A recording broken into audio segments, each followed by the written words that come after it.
Mr. Chairman, we're live. Okay, thank you, Katie. Committee, I'm going to call us to order this morning.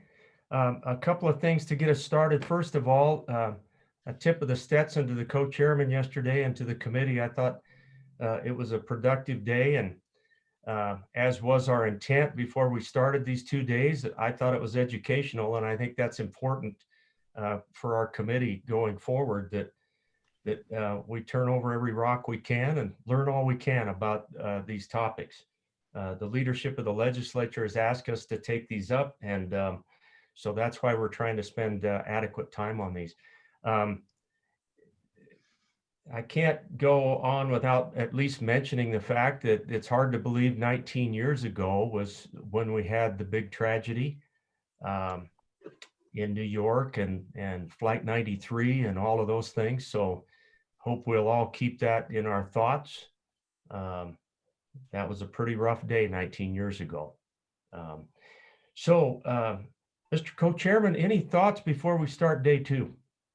Not so much. I think the only thing, Mr. Co-Chairman, and for the committee and for those listening, is while the agenda does look short today, there have been things that have stacked up on us, and I'm guessing we're gonna go a little later than the agenda is speaking to. But really good job yesterday. Yesterday was a stacked agenda. I didn't think we were gonna be done till like 8:30, 9 o'clock, working by candlelight, as this committee has done before in Lander. And yeah, you guys pulled it out, and it was I think we got some good work done yesterday, and we've got some good pieces of legislation coming forward, so pumped to see those in November. Thank you, Mr. Co-Chairman. You know, it's interesting, this summer I've had 2 things happen I have to share with the committee real quickly. We sent a little money in the mail, which you're not supposed to do, but my sister's daughter graduated from high school down in New Mexico. So my thought was, you know, I really didn't want to send a check, so we sent some money. That never made it. I'm sure that someone in the Postal Service did well on that card. And then shortly thereafter, we left a credit card up in Jackson, and the company was good enough to send it to us, except that 2 months later, it's never arrived. And so I kind of had a smile when we have this topic on our agenda. You know, there's been so much talk about the Postal Service and whatever, and it's probably not a very good time for me to talk about mailing anything to anybody for any reason. But anyway, with that, I'll get off my little soapbox and let's get started. We have the Secretary of State's office with us this morning, and I don't know all of whom sitting there. You're a long ways away from our screens, but I'll let you take it away, and please let us know who's there this morning.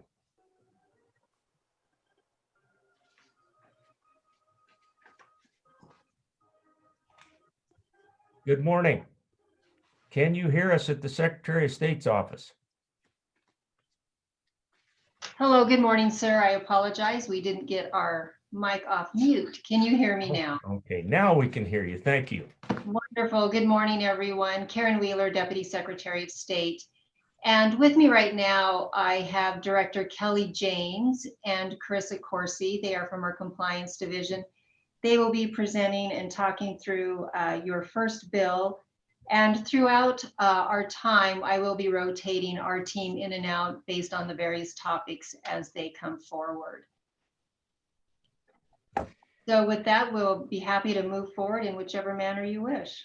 Well, thank you, Deputy Director Wheeler. And I guess, Ted, we would ask that you be on standby. I know you've worked with the Secretary of State's office on these 2 pieces of legislation. What are your thoughts with respect to walking through the bills? Maybe my thought was maybe get the Secretary of State's office to give us an overview, and then you walk them through.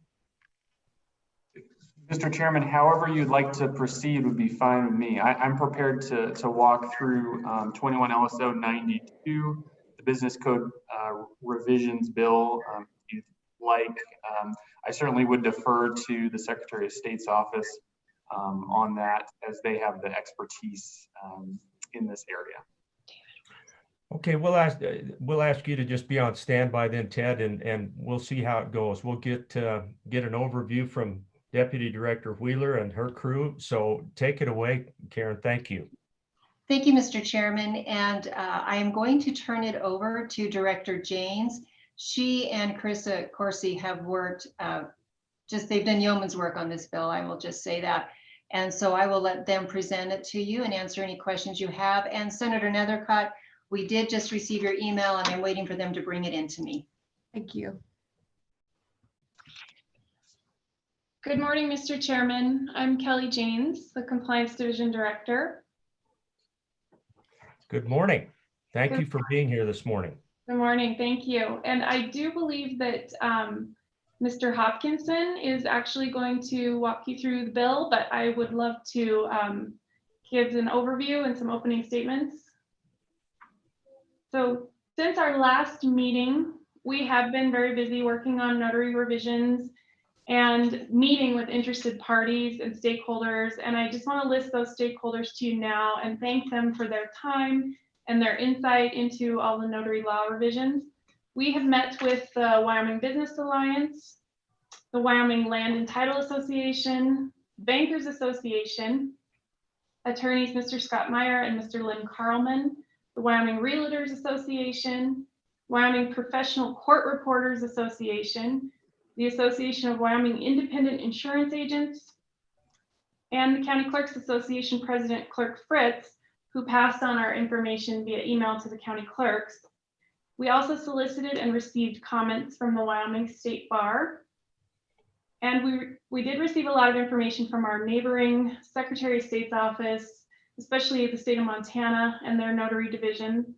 We worked with other RON platforms and utilized the Notary Public Administrators section of the National Association of Secretaries of State. So we have been very busy doing our homework.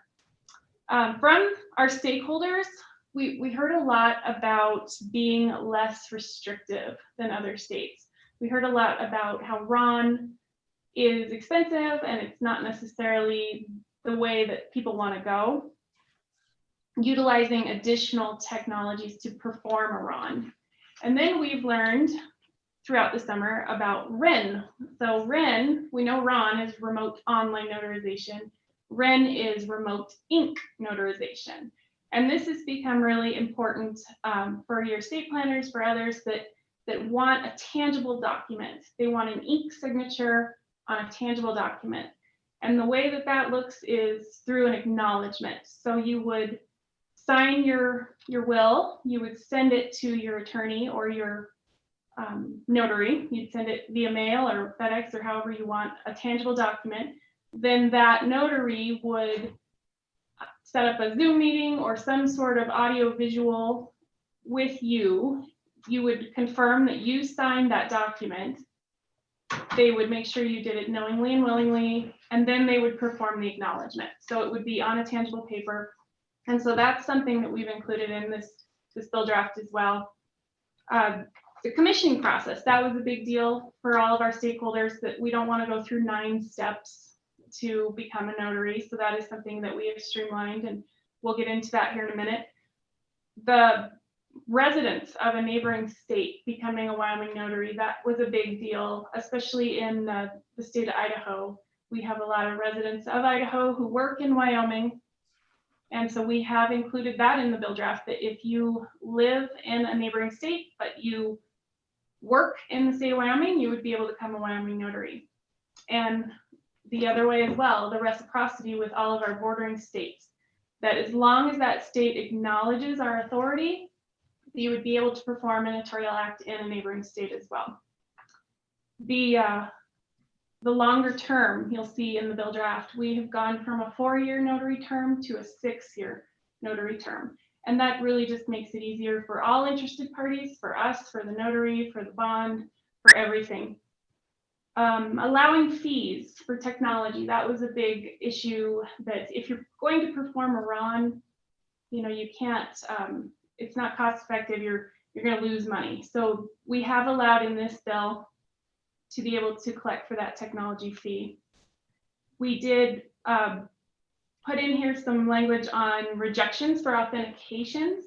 So aposties and authentications are something that our office does, and if you've never had to have one, you wouldn't know what it is, but it's foreign documents. So if you're going to be getting married in a different country, or you're going to adopt from a different country, and we do aposties every single day for people, and we cannot reject them. We have no authority to reject them. So we'll see language in here for the sovereign citizens, that the documents that we get that say that I'm not part of this government, I don't have to answer to anybody in this government, and the government owes me billions of dollars. So you'll see language in here that we now have to reject that.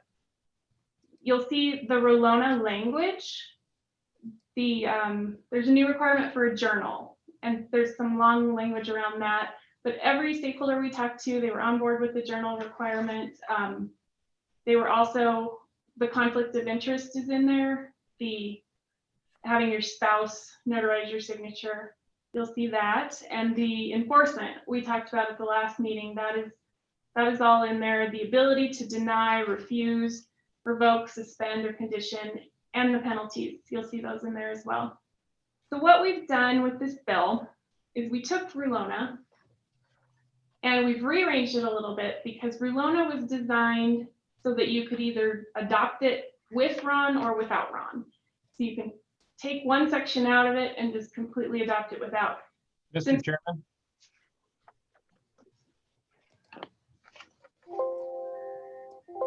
Mr. Chairman?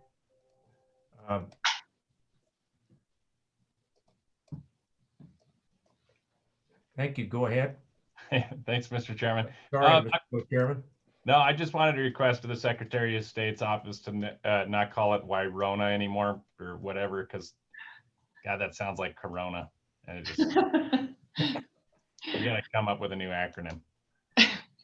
Thank you, Mr. Co-Chairman. I agree with you. And sorry, I couldn't get the buttons hit there, but so Director Janes, thank you for that overview. Continue if you have more that you'd like to. Thank you, Mr. Chairman. Yes, and I agree. It does sound like that. So we did rearrange the bill a little bit. We moved all the definitions to the front. We wanted it to be the easiest for a notary to read through and be able to understand. Definitions are at the front, and then how to perform the notarial acts and so on. We also put some of our language, Wyoming language, back in to the uniform bill, because we wanted to make sure that those stayed. We did steal some language from other states that worked well, that we liked. And so when we walk through the bill, you'll see all of that together. I did want to address quickly Senator Scott's question on the bond. At our last meeting, he requested that we take a good hard look at that bond and either eliminate it or increase it. As you may recall, it's currently $500.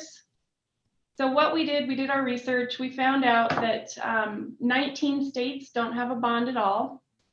And of the states that do have a bond, the average is about $10,000. So we did put a $10,000 bond in this bill. And a question with that is that going to increase the premium? So that is something that we're looking into. It's $50 right now for a $500 bond, but it's also, and that's for a 4-year term. And it's also $50 for a 4-year $25,000 bond in Montana. So the cost seems to be administrative, because the risk is pretty low on that surety bond having a claim, but that is something that we do want to confirm that the premium will stay. So just a moment, Director. Thank you. Senator Scott, go ahead. Mr. Chairman, if this is an appropriate time to ask about the whole bond thing, I've got a question. Go ahead, Senator Scott. I think it is appropriate. Thanks. Mr. Chairman, my question is, in discussions with other states with larger bonds, does the bond ever do anything? Is there ever any payment from the bond to somebody that was hurt by a false notarial action or something like that, does it do any good? And I'm still, we either ought to do what this does and make it not large enough to be meaningful, or get rid of it, and I'm still not sure which. Director Janes? Mr. Chairman, Senator Scott, yes, that's a great question. And we have found that there are claims in some bigger states. I know when we spoke with Montana, they were working on one at the time. So that does occur. However, it is not very frequent. Mr. Chairman? Follow up, go ahead. Yeah, what sort of claims? What produces a claim against the bond? Director Janes? Mr. Chairman, I don't recall what the situation was. I can certainly find that out for you. I do know that they were, like I said, the frequency of the bond, I believe they had 2 in 20 years.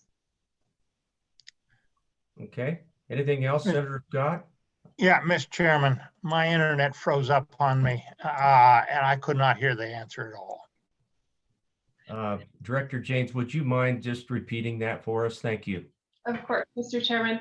Senator Scott, we do not recall the situation of that claim, but I can certainly find that out for you. But we do know that, as I said, infrequent, that they had 2 in the last 20 years. Representative Blackburn. Thank you, Mr. Chairman. I did some research of my own on the cost of the bonds here locally. One of the insurance companies does write bonds. The cost to the $10,000 bond will go up to about $250. Right now, the $500 bond is also carries with it a $5,000 errors and emission insurance along with that. I'm not sure that it would continue on with a $10,000 bond, but the cost is pretty minimal. Okay, thank you for that, Representative. Any other questions on this portion of what we're talking about? Mr. Co-Chairman. Thanks, Mr. Chairman.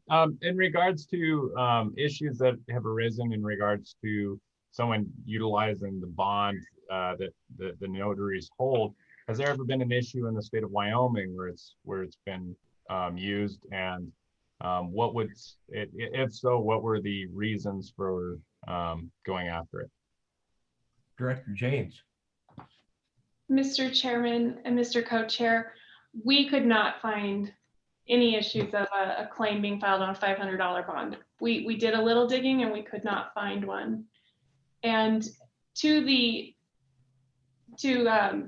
Representative Blackburn's point, yet we found as well also that yes, a lot of sureties will also throw in that E&O insurance for the notary as well. And when I believe we emailed CNA was the company that we emailed. They weren't able to give us an answer on what that premium would go up. They would say they'd have to do a market analysis. Any follow-up, Mr. Co-Chairman? Yeah, I guess, Mr. Chairman, my only follow-up would be is if we did not have the bond requirement in place, and maybe this would be a better suited question for the attorneys in the room, Senator Nethercott, but what would be the remedy if there was no bond requirement like those other 19 states? I mean, obviously a civil case could be brought, right? Director Janes? Mr. Chairman, yes, I think there are remedies actually. This, of course, this notary bond protects the public, and our thought from our office was just that if we're putting all these new things in here with Ren and Ron and opening it up a lot, then we wanted to be able to help protect the public with this option. But as you've all said, that the claims are unlikely. That's certainly a policy decision if you decide to eliminate it. One more follow-up, Mr. Chairman. Okay, go ahead, Mr. Co-Chairman. Yeah, thank you. And I really appreciate that information. It's, a lot of this is very new to me, so I'm trying to learn as much as possible. I guess, is there any concern from the Secretary of State's office by moving that bond amount up a pretty significant amount, that we might inadvertently lower the number of notaries in the state of Wyoming, that some might just abandon being a notary for the public? Mr. Chairman, you know, when we spoke with some of our stakeholders, that was a concern, that if the premium goes up considerably and we're having to pay, you know, 10% all of a sudden, then yes, that would lower the number of notaries. That did come up. And I haven't got to this yet, but we have also in this, oh yes, I did tell you that we are looking at a 6-year term instead of a 4-year term. So I want to go to Representative Duncan, and then I'll come to Senator Nethercott. If you have no other follow-ups, Mr. Co-Chairman. Oh, thank you. Okay, Representative Duncan. Thank you, Mr. Chairman. I guess my question is, based on the bond is to secure against to protect the public for, my guess is for fraud. And is that what we're protecting the public from? Director Janes, what's the bond used for? Mr. Chairman, and Representative Duncan, the bond is used if you screw up a notary, then the public can file a claim on this. Follow up, Representative Duncan. No, I guess not. Okay, Senator Nethercott. Thank you, Mr. Chairman. And as you heard from the testimony from the Secretary of State's office, it doesn't happen very often. So it's not a claim commonly brought. It probably as a result of a couple of things. One, and this goes to the cost of the bond as well that we're kind of discussing.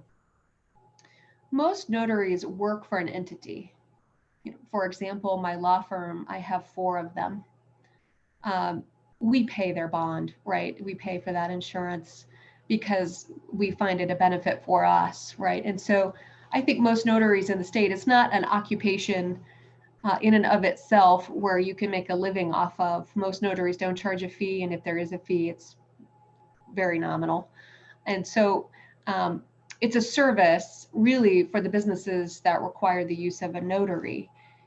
The consumer protection piece is associated with the concept of, I can rely on this document because it has been verified that what it is intending to say based on the person who signed it is who they were, right? And so it goes to the reliability of business so that commerce can continue to transact business, and including the law and all those things associated with a person is who they say they are.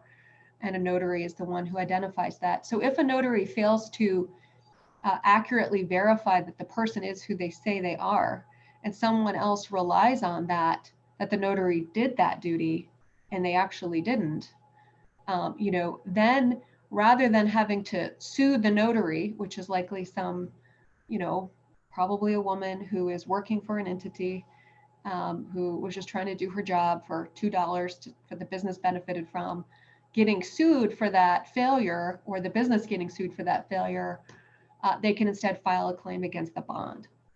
And the person harmed by that reliance can then receive recovery, arguably, from that bond.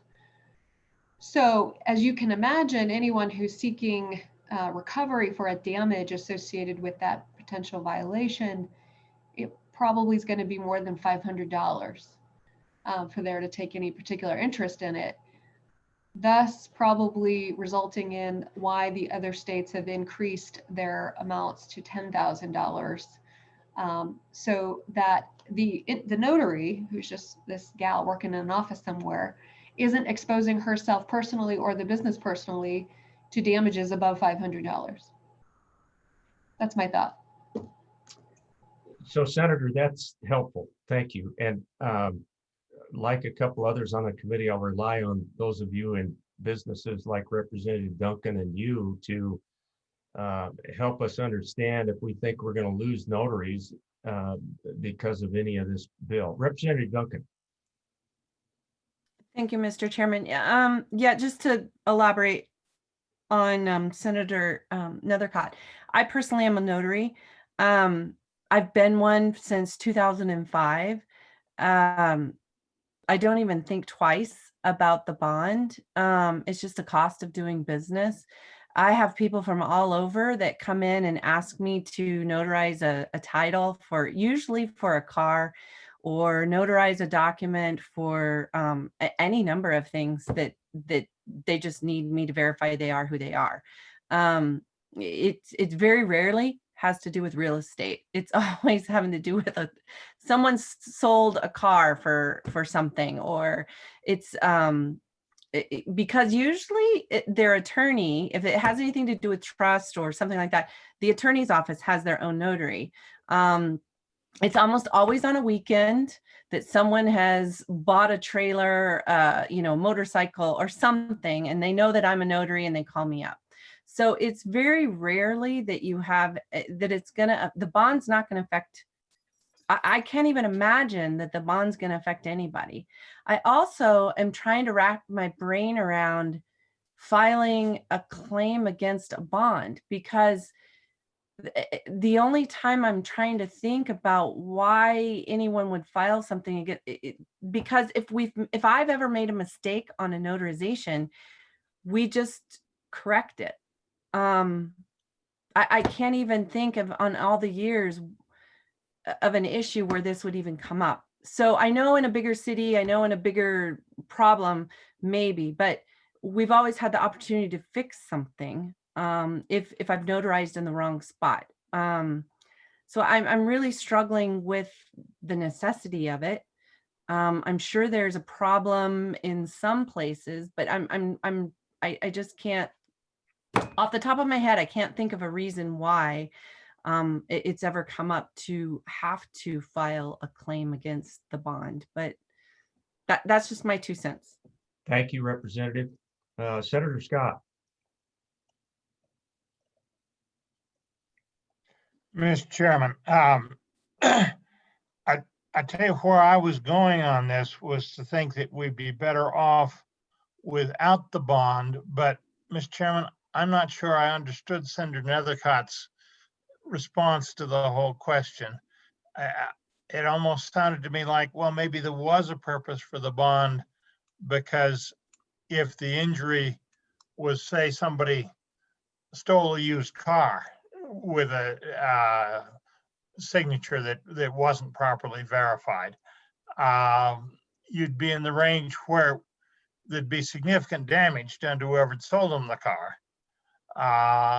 But it wouldn't be large enough to justify bringing a lawsuit that would then come in on the errors and omissions insurance. So the bond may be protection for malfeasance and that sort of thing. And my question is, am I misunderstanding what Senator Nethercott said, that there is a purpose for the bond in the smaller claims because you can't afford to go to court to enforce anything if you were hurt by one? Chief Counsel Nethercott. Thank you, Mr. Chairman. Yeah, I think of it like insurance, right? It's just insurance. It's an insurance claim. Yeah. So, but a notarial officer is not just out there doing business like the rest of us or driving a car like the rest of us. They took an oath to fulfill duties to ensure the reliable transaction of business in our economy, that they will verify that people are who they say they are to the best of their ability. A failure to do that can result in damage to others, right? So consequently, instead of we're not a culture of litigation, actually, despite common perceptions of that. And so the bond provides a remedy when a notary fails to fulfill their oath through those obligations, either, and it can get complicated, but that's the general purpose. Whether it's intentional or unintentional, if they fail to fulfill their obligation, there are remedies to someone who might be harmed. A couple examples might be, and I'm just coming off of this off the top of my head. Again, this doesn't happen often, primarily because there's deeper pockets to go for in the event of fraud. But, in the practice of estate law and probates, oftentimes money gets distributed to to heirs of whom the lawyer for the estate or even the personal representative for the estate and the judge doesn't even know who they are. They live in a different state, right? There's somebody's niece in New Hampshire. So we have her address, we have her name, but we need to send it to her. We want to make sure that she says who she is. And so we'll have her be notarized in New Hampshire. And I rely on the fact that that notary in New Hampshire verified that Susie Smith in New Hampshire is really Susie Smith of New Hampshire, who's the heir of her Uncle John Smith, right? And that's good enough. And so she can then receive her $5,000 check.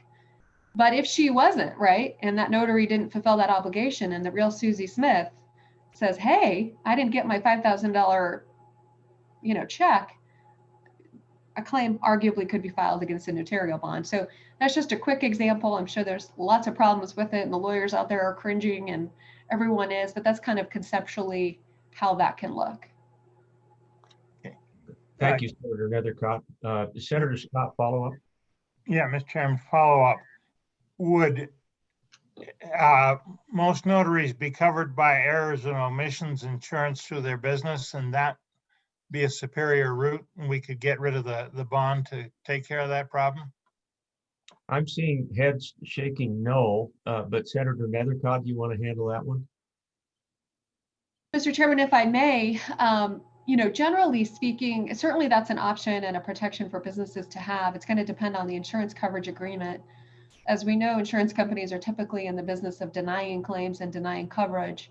In this case, I would think it's because, again, those employees who generally serve as notaries are kind of frontline staff, and they're not in a position to be decision makers.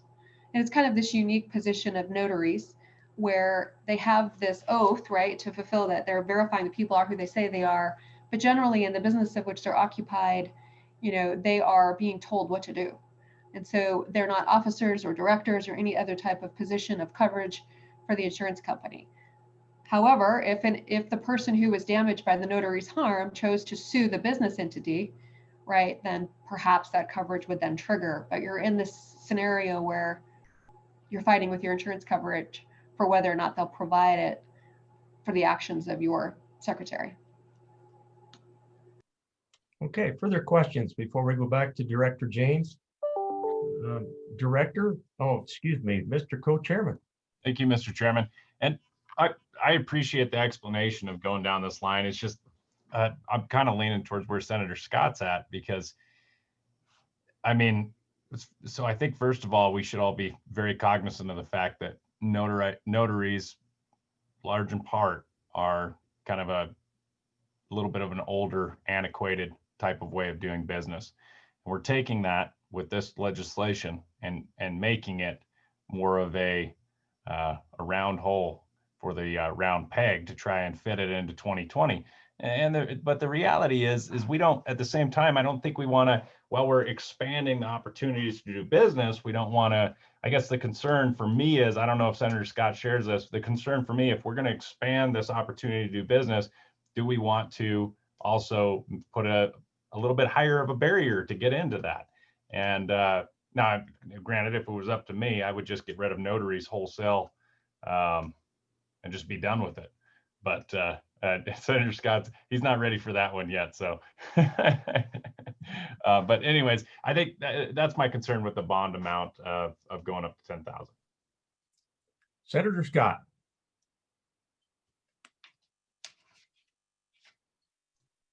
Mr. Chairman, I had an amendment prepared to delete the bond entirely, and I have been persuaded by the testimony from our two ladies that that would not be a wise thing to do.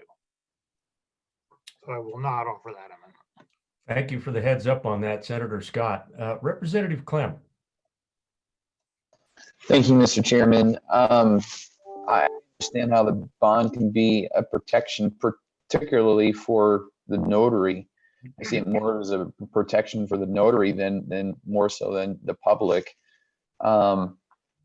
I guess I'm struggling, why would we dictate that in statute? If someone wants to have that coverage, that quote unquote insurance coverage for themselves as the cost of doing business, isn't that a personal choice? I'm not sure why we would dictate that in statute, and I haven't been persuaded that we need to have that dictated in statute. it's not really a protection for the public as it is so much the notary. And maybe we can have some discussion on that. Thank you. Committee, I agree with the representative. We certainly can come back to this discussion. I'd like to give the Secretary of State's office an opportunity to weigh in. Director James, maybe you could talk with us a little bit about conversations in drafting this particular language. What did you find out from other states? What compelled you to go the 10,000 route instead of eliminating the bond altogether? Mr. Chairman, thank you. And thank you to Senator Nethercott for her examples. And we truly felt that this protection of the public is necessary. This $10,000 protection of the public. This is your notary bond, your surety bond. The E&O insurance is optional. And that is not something we put into statute. That protects the notary. So that E&O insurance, they can go out and get that if they want to. Additional, as Representative Blackburn said, a lot of companies will throw that in along with the notary bond as well. But we felt that because we're opening this up to bigger than Wyoming, we're now worldwide. You can perform a RON or a RIN, that we really do want to put this $10,000 just to help protect the public in that scenario. And Mr. Chairman, the next part of that is where the bond will be filed. And that was a big discussion in our office as well. And with Clerk Fritz, the president of the County Clerks Association, we had that conversation with her. Currently, the bond is filed with the county clerk. And that's just another step that's taken. And then the county clerk has to let our office know when the bond is filed. So they have to turn around and send us a bond notification. Otherwise, they're not an active notary. So to eliminate the county clerk from the situation, the bond could be just filed directly with our office. That does eliminate a little bit of revenue for the counties because every bond that's filed is $18 in the county. So for your small counties, you're looking at a couple $1,000s of revenue a year, but your bigger counties are looking at closer to $30,000 a year.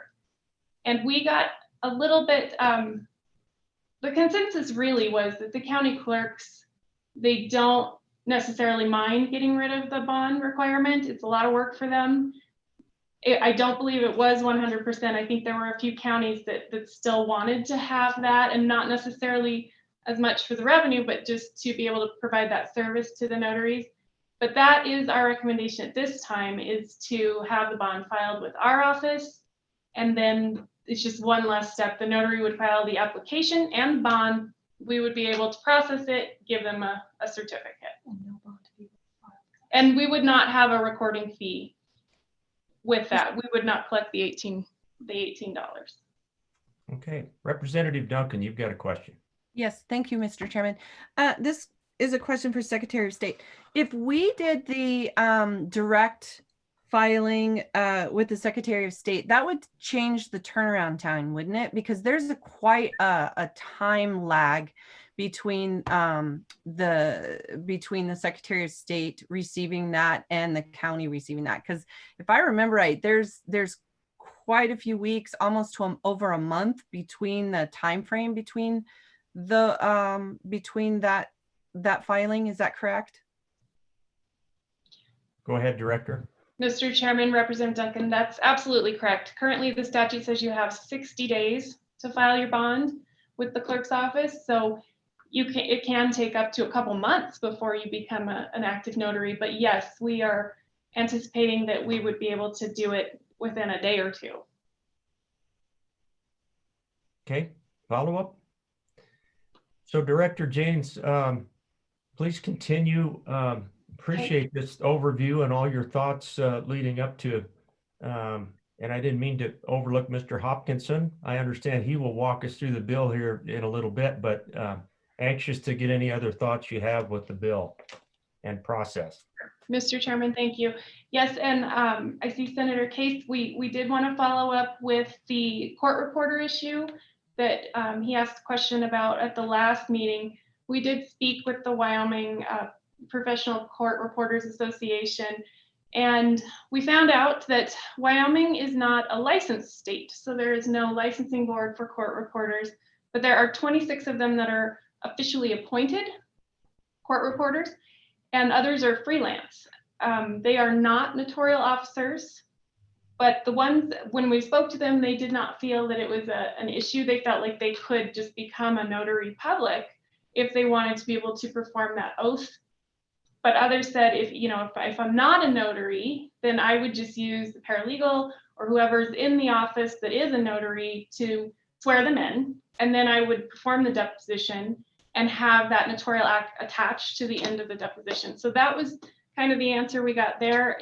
And we told the association that if they wanted to list themselves as a notarial officer, that they could go into that statute into their statutes and make that amendment. And I'll just see if we have any questions regarding that. Or Director James, maybe Senator Case can bring a practice act. Senator Case. I think there's a rule that economists don't bring practice acts. It's just a rule. It sounds like Ms. James did a good job figuring this out. If we hear from the court reporters, we can accommodate them. Otherwise, I'm going to lay low. Thank you, Senator. Director James, please continue. All right, Mr. Chairman, thank you. Yes, I will actually hand it over to Mr. Hopkinson at this time, and I'm happy to answer any questions as we walk through the bill. It is a long bill, but it's actually a pretty quick read, and we're happy with how it ended up. So I'll turn it over to him now if he's available. Okay, Mr. Hopkinson, before we come to you to walk us through this bill, anything further for the Secretary of State's office committee before we take a look at the bill? Okay, David, thank you for being here and your work on this bill. Take it away. Thank you, Mr. Chairman. I'm looking at 21 LSO 126, draft 0.4, the revised uniform law on notarial acts. On the first page, or rather page 2, there is a staff comment that just kind of outlines, and frankly, the Secretary of State's office has already covered a lot of that, kind of outlines how we got where we are and what this bill does. It does address potential amendment in the third paragraph regarding the bond.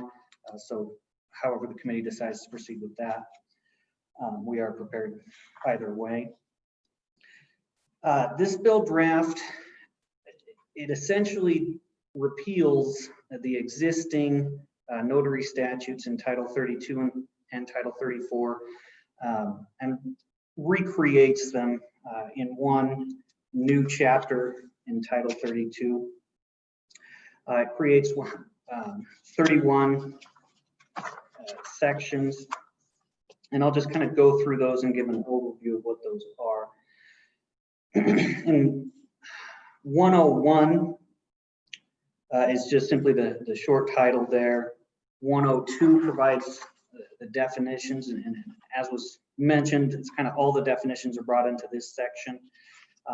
Much of what is in here is the revised uniform law, but we also have existing law that's brought in, as well as RONs, RIN, and that's all kind of in here and addressed in those definitions. And that goes on through page 16. So 2 through 16 are those definitions. In 103 on page 16 is just the applicability that provides that it applies to notarial acts performed after July 1st, 2021, the effective date of this act. 104 addresses the authority to perform and essentially addresses jurisdiction and venue that it can be performed. This is also where it addresses the bordering states that were previously mentioned, that would allow for those bordering state that we have reciprocity could also perform, and Wyoming notaries could perform acts in those states. And it provides that the venue is for a notarial act is in a state and county where the notarial officer is physically located at the time the act is performed. Section 105 addresses notarial acts in this state, and this is primarily existing law. It just outlines who can perform notarial acts in addition to the notary's public. Section 106 on page 18 addresses notarial acts in other states and who qualifies to perform those and the impact that they have, and under what circumstances they would be acceptable in Wyoming. This also is primarily, I believe, well, I'm not sure what to call it if I can't call it Rulona, but it's primarily that brought into Wyoming law. Sections 107 on the next pages address the same idea with respect to Indian tribes, federally recognized Indian tribes. 108 is notarial acts under federal authority, and 109 addresses foreign notarial acts, in other words, other countries, that sort of thing. Those are all pretty similar sections in their requirements.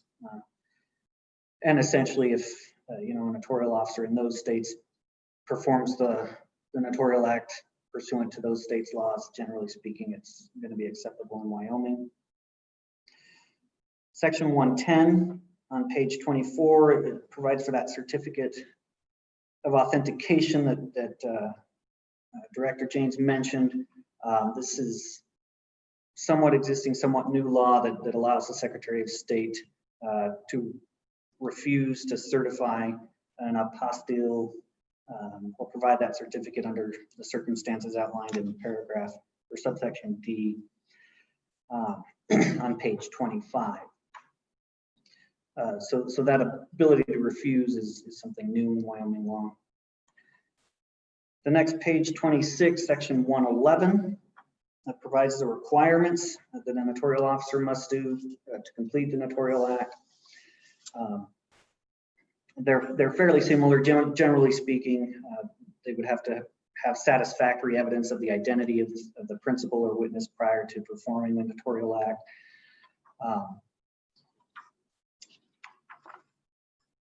And it also on page 29, J through K, we see the specifications for notarial acts performed with remote online notarization or remote ink notarization and the requirements for those. On page 32, section 112 provides the authority to refuse to perform a notarial act and the circumstances wherein a notarial officer could say no. For example, if they're not satisfied that the principal's signature is knowingly and voluntarily made, or that they had the competency to execute the record, those types of situations. It also allows them, in particular, to refuse to perform an act if they're not familiar with the electronic notarization system, in other words, kind of the remote online notarization system, or if that technology does not meet the requirements of the act. On page 33, section 113 addresses how to proceed if the principal is unable to physically sign the document, and the requirements that the notarial officer should follow in that circumstance. Section 114 on page 35 addresses the certificate of the notarial act itself.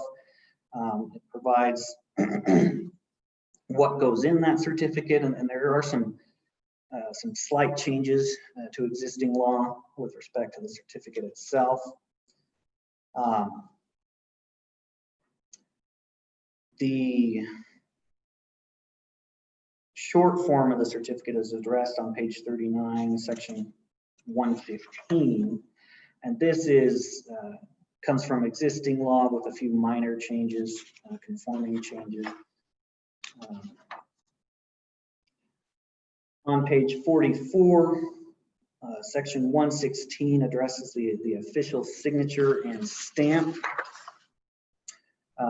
Provides specific requirements for stamps and addresses electronic stamps. And this is existing law, I believe, refers to the seal. That's been changed to a stamp for this bill draft. On page 48, we get the language for the stamping device itself, requirements that a notary public must follow with respect to that device and for the safekeeping of that device. On 49 and section 118, this is primarily new law with respect to the requirements of a journal and audio visual recordings. It requires that if the remote online system is used, that a copy be kept by the notary. It provides the circumstances where that could be disclosed to others. Requires them to maintain a journal of their notarial acts and maintain that for 10 years from the date of their last notarial act or when they retire. They have to also keep the audio visual recording for 10 years.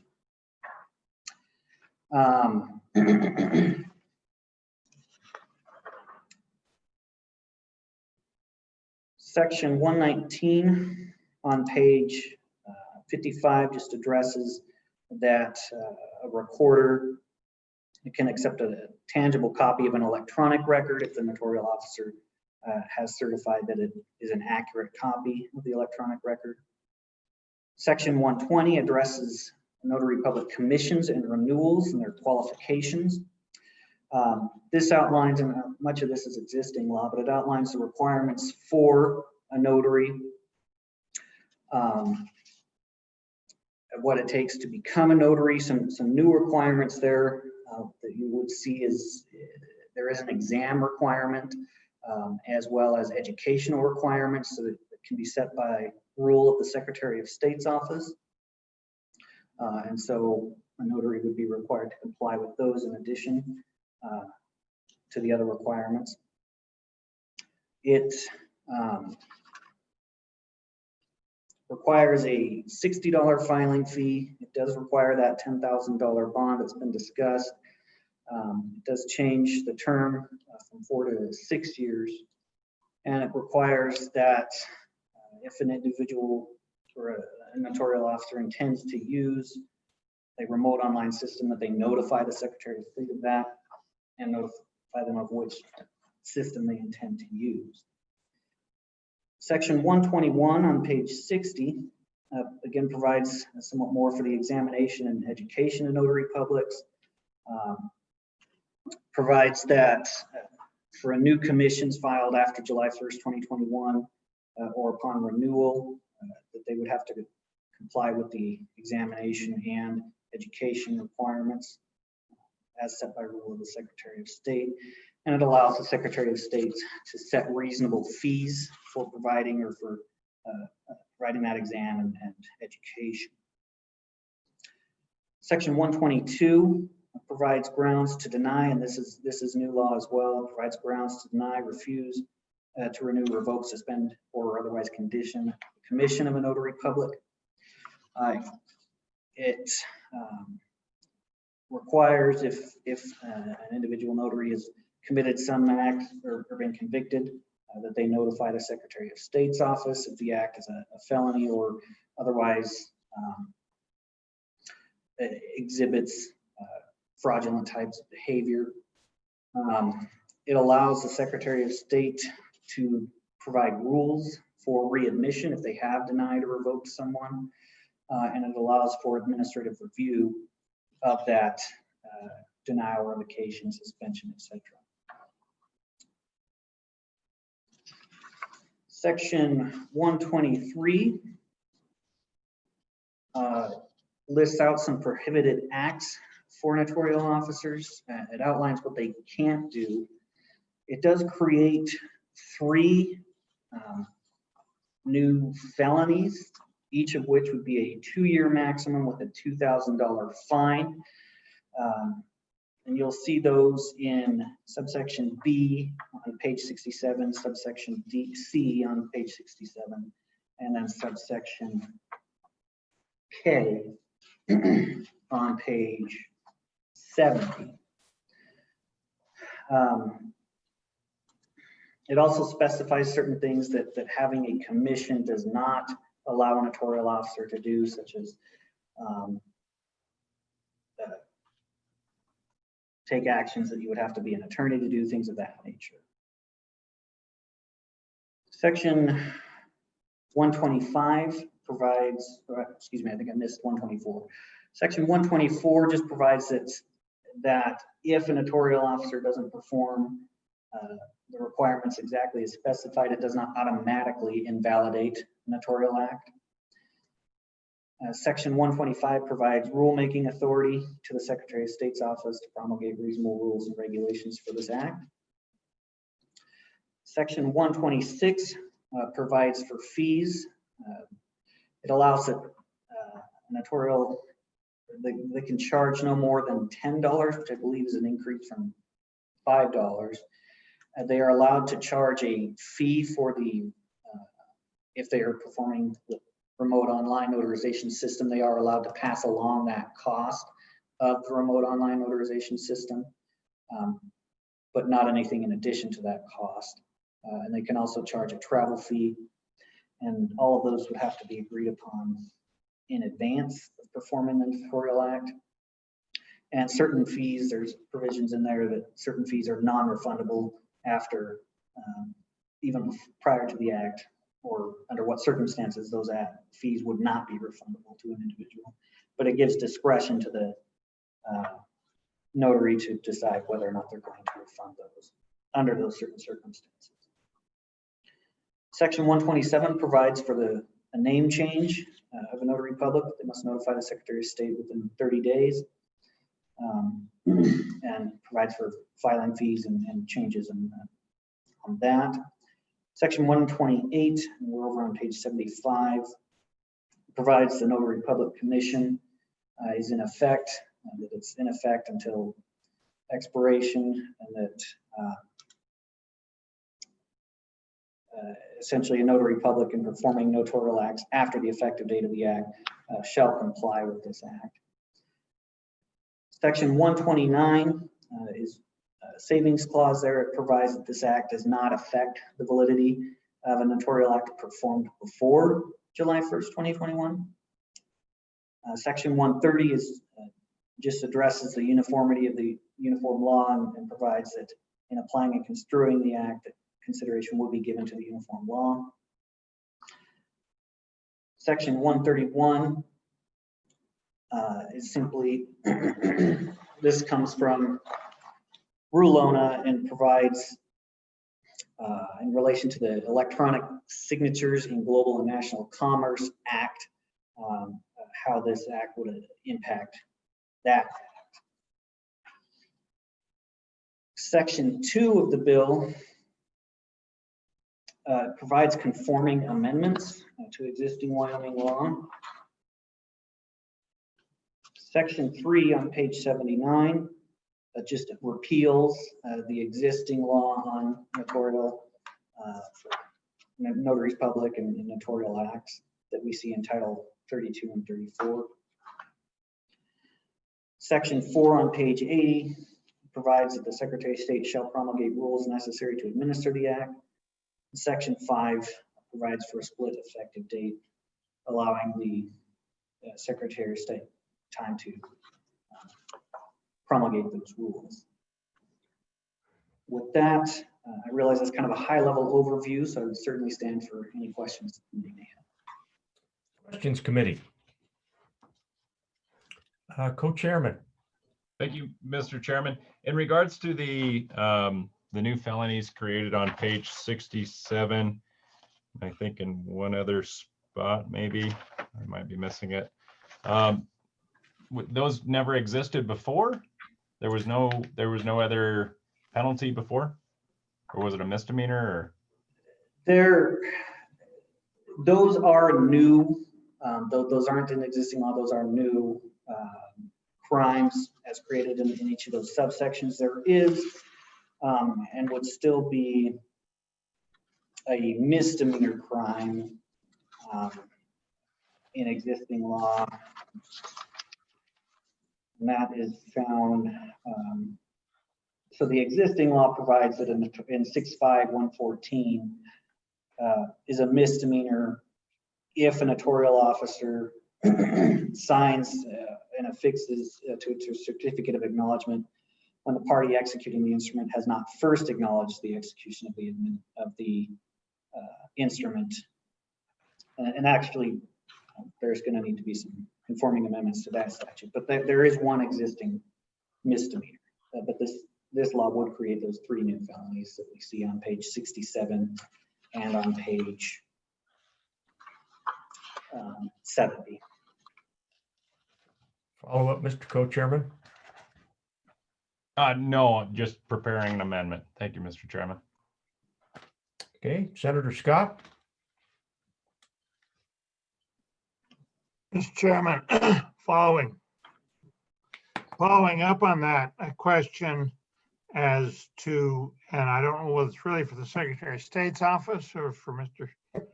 Hopkinson or who it's for, but why do we need these felonies? And why are they here instead of not in the criminal code? If there's already a misdemeanor in the criminal code, it seemed to me that if we created any felonies, that's where they ought to go. But particularly, the first 2 appear to be basically hitting somebody who's in the process of perpetrating a fraud by pretending to be a notary. Is that not already covered by our fraud statutes? Do we really need a separate thing on that? And the third one, you're threatening a notary here with a 2-year felony. Why do we really need to do that? We haven't done that before. And the basic remedy seems to be to remove them from being a notary. Can we have a little more explanation on these felonies? I suspect that came from the Secretary of State's office. And so, Mr. Hopkinson, I'm going to go to the Secretary of State's office for that conversation. Why was that language included? What encouraged you to put that in there? Mr. Chairman, thank you, Senator Scott. Yes, that did come from our office. It came from law enforcement requests. Before we had county sheriffs that would come to us and look at our statutes and say, they clearly say that they shall not do these things, but there is no then what. And so that is pretty much where that came from. We are opening it up, with Ron and Ren worldwide. We're allowing so many other options. And so we did put that language in there. A lot of states do have that felony language or misdemeanor language in their notary statutes right there. So it's clear. Senator Nethercott, I thought I saw you had your hand up. Thank you, Mr. Chairman. I just have a question too. Which state did maybe we adopt some of these concepts from? And then I'm curious as to many of the provisions, but most curious about page 68, lines 22 to 23. Seems to be some aversion to some Latin that makes it a crime. And I just, what is the history of that if known? And you cannot use the term notario or notario publico. Seems odd. So just some curious as to some of the origins, and it might give us some insight as to how these provisions appeared in this particular bill draft. Director Janes. Mr. Chairman, thank you, and Senator. We did go back and forth with the misdemeanor felony language, just discussions, in our office, and that's certainly a policy decision for you all. But we did look at our surrounding states, mostly Montana. From everybody we talked to, Montana just revised their notary law, and it's very popular with notaries. So we did steal a lot of language from them. This language you're referring to on page 68, 69 is all Rulona language. It's all uniform language. And that's regarding the advertisement of a notario publico in a Spanish-speaking country. They are an attorney. And so this just prohibits the notary from advertising that way. And so this is all just uniform language that we took from that law. Follow up, Senator? Senator Scott. Mr. Chairman, following up on that, what uniform law, and spell out the acronym, please. Director James. Mr. Chairman, Senator Scott, it's known as Rulona, but it is the Revised Uniform Law on Notarial Acts. And we currently do have, under Title 34, Chapter 26, we have the Uniform Law on Notarial Acts. That is our current law. So this is the Revised Uniform Law on Notarial Acts. So further questions, committee? Director James, I have a couple. I'm just curious, this one hopefully will be an easy one. I'm assuming that this is an off-the-shelf product that that notary publics will have access to if they want to provide for electronic notary services. Is that something that's going to be easy to come by? What do you know about that? Mr. Chairman, we have home cooked our bill so that you can utilize these platforms. If you, like for the mortgage industry, they might need to use a platform with their rules, their specifications on Iran. But we have heard from stakeholders that we would also like the ability to use a Zoom or another means that wouldn't necessarily go through a platform. And we have created this to, as long as you have some means of recording it, as long as it's audio visual and it meets that requirement, then you would be able to do it differently than a traditional RON, but you would still have that option if that is what you need. So if somebody videos that on their telephone and keeps it in their back pocket, is that going to be good enough? Mr. Chairman, as long as it meets the requirements that we've set forth in here, and if it meets the requirements where the recording office of the document. So if it's a mortgage perhaps or something, they're not going to allow for that. But if it's maybe your estate planner with your will, then that would be acceptable. Okay, I have a couple others, but I want to go to Representative Duncan. Thank you, Mr. Chairman. So, so for an example, in my real estate documents platform, I can do e-signature. I can send it to my client. I can pull up Zoom and share my screen and go through the document. And this is how I can share my screen. I can go through, show them and walk through the contract. And this is how I've been able to do this long distance and actually go through and explain the document with them page by page and have them actually sign it electronically page by page by explaining the contract to them.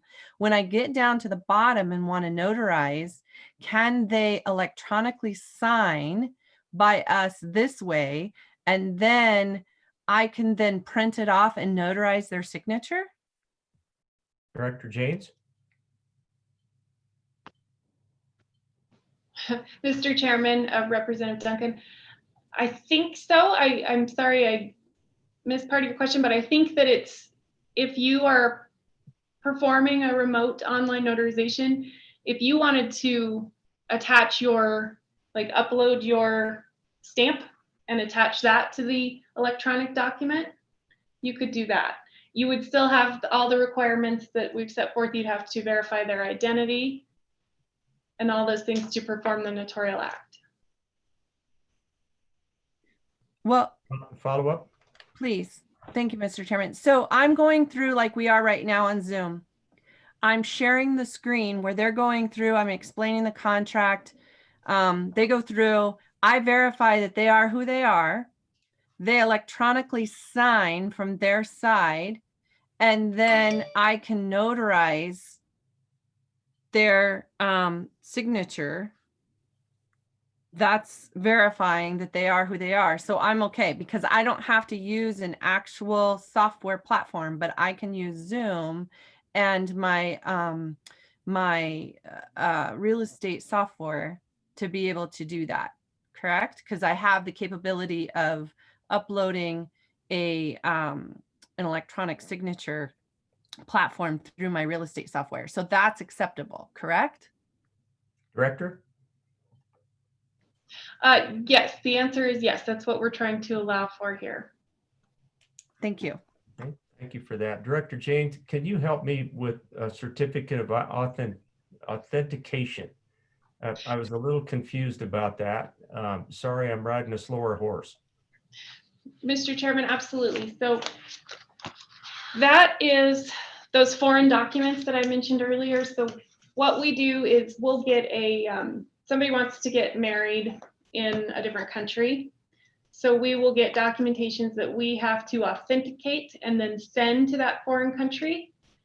And we do them every day. We do them for all kinds of scenarios. A lot of companies will do it. So they come from our business division, and then we have to either apostille or authenticate that document depending on what country it's for. We currently charge $10 for it. In this statute, we are increasing that to $20. And under this language is not new except for section D. So we do already have all this language in our current statutes. We put this here because it comes right after, it talks about the Hague Convention and all the countries and the authentication. So it does, we felt that it does belong here. But section D is new. It gives us that authority to reject documents that come in from our sovereign citizens that claim that the government owes them billions of dollars. This, in essence, then we're talking about authentication that goes above and beyond a notary.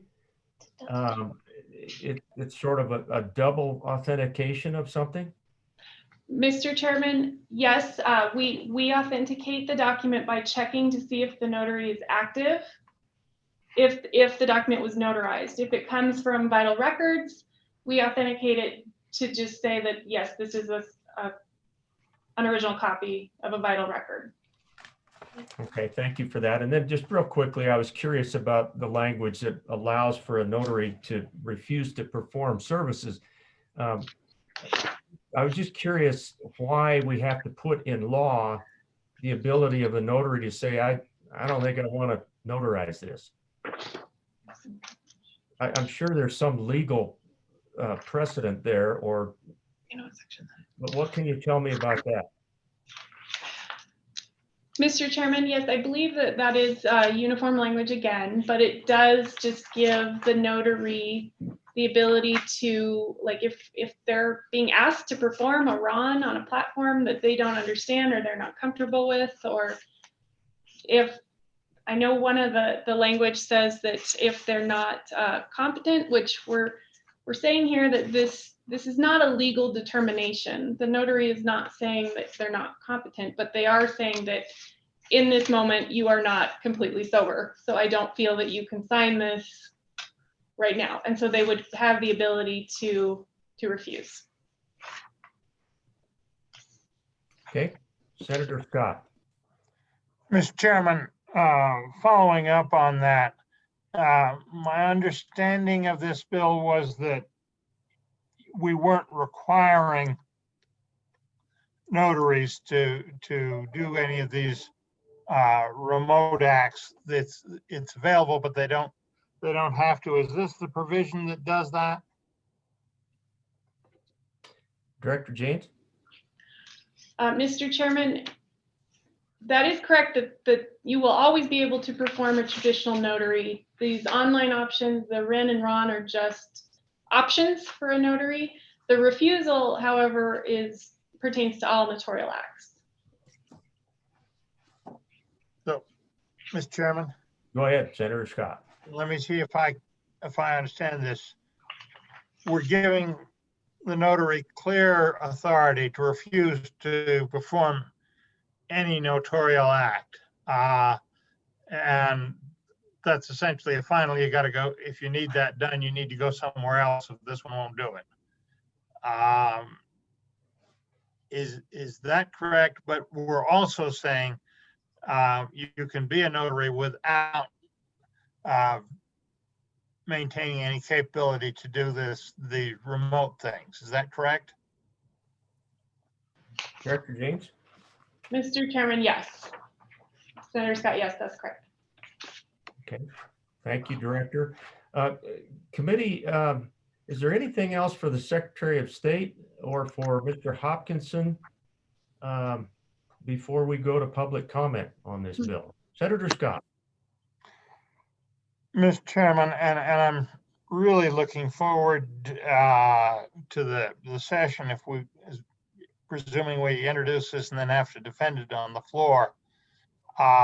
So a couple of questions. Why do we repeal the existing law and go to a new one? Why do we not just make a few amendments that allow these remote things as an option? And the second question is, how many of the notaries do we expect, what % of them to take advantage of the remote abilities? Director James, do you want to take that one? Yes, Mr. Chairman. Currently, our notary public laws are under Title 32, and then the notarial acts are under Title 34, Chapter 26. So when we started looking at making amendments, we took all of our laws and we thought it would just be so much smoother if they were all together in one place where a notary could read them. Our laws are so silent on many things that we get questions on regarding corrections and how to get rid of your stamp, or just a long list of things that we started looking at. And this ended up being a bigger bill than we thought, but we wanted, while it was open and while we had the opportunity, we wanted to make it right. Follow up, Senator Scott? Yes, two follow-ups. One, if this goes to the session, having a list of at least some of those things where you're getting questions that this covers and the existing law was silent on would be useful in terms of being able to answer questions on the floor of the Senate or the House. Second, what percentage of, from experience in other states, what percentage of the notaries you think will be taking advantage of the ability for the remote work here? Mr. Chairman. Go ahead, Director. Senator Scott, I do believe that a lot of our notaries will take advantage of the options. I think that the RON option on a platform is not very popular. I know that there are some entities that will use that, but I do believe that the RIN, the ability to perform an acknowledgement on a tangible document with ink, I do believe that that is very popular. And certainly if this goes to the floor, we will absolutely have a list for you, whatever you need regarding all these changes and why there's a need. Thank you for that, Director. Mr. Co-Chairman, you had your hand up, and then I'll go to Representative Clem. Thank you, Mr. Chairman. And just to rehash the issue, in regards to law enforcement, the Secretary of State's office, first of all, this is a huge undertaking. So really super appreciate what the Secretary of State's office has done. And I know it sounds like we're just really drilling down on you here, and we are, but I do appreciate your guys' Herculean efforts here with our LSO staff. When it comes down to what was stated was that law enforcement has come to you guys in the past and said there's really no enforcement within the law. I guess I'm trying to justify the need for felonies or for any kind of penalty here. I mean, has this been an issue where law enforcement or DA's office has had to go and use fraud statutes to go after someone in this regard in the past? How often does that happen? Director James, any rogue notaries out there that we've been chasing, or? Yes, Mr. Chairman and Mr. Co-Chair. Yes, that's exactly what it was. You know, we've had conversations with DA's office, with sheriff's offices where it's just silent on what you can do for it. So they do have to look at other charges for that. Exactly. And if you do determine that the felony is too much, like I said, we went back and forth on that. So that's certainly a policy decision. Representative Clem, you had a question. Yeah, thank you, Mr. Chairman. And this is just more for my information than anything else. The testimony was given that there was many unanswered questions when it comes to the existing act. I just wonder, have those things been addressed in rules so that there is clear answers, even if it's not specifically outlined in statute?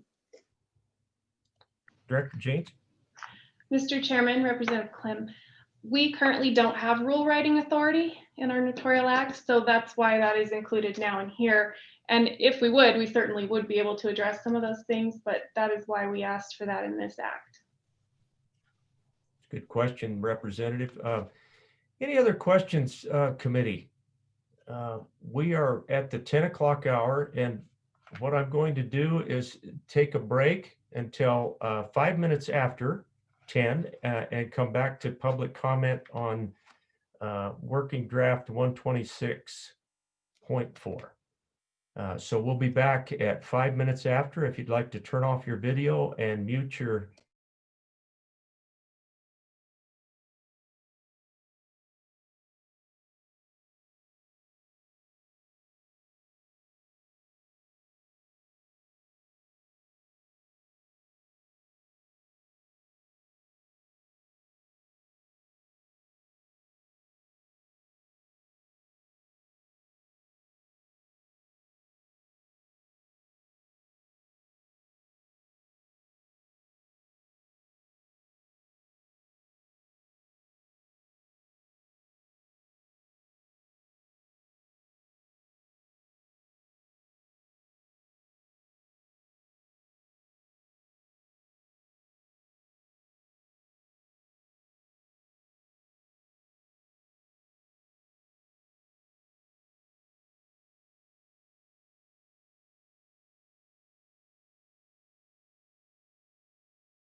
Okay, committee, I'm going to call us back to order. I think we're getting close to having a quorum here, and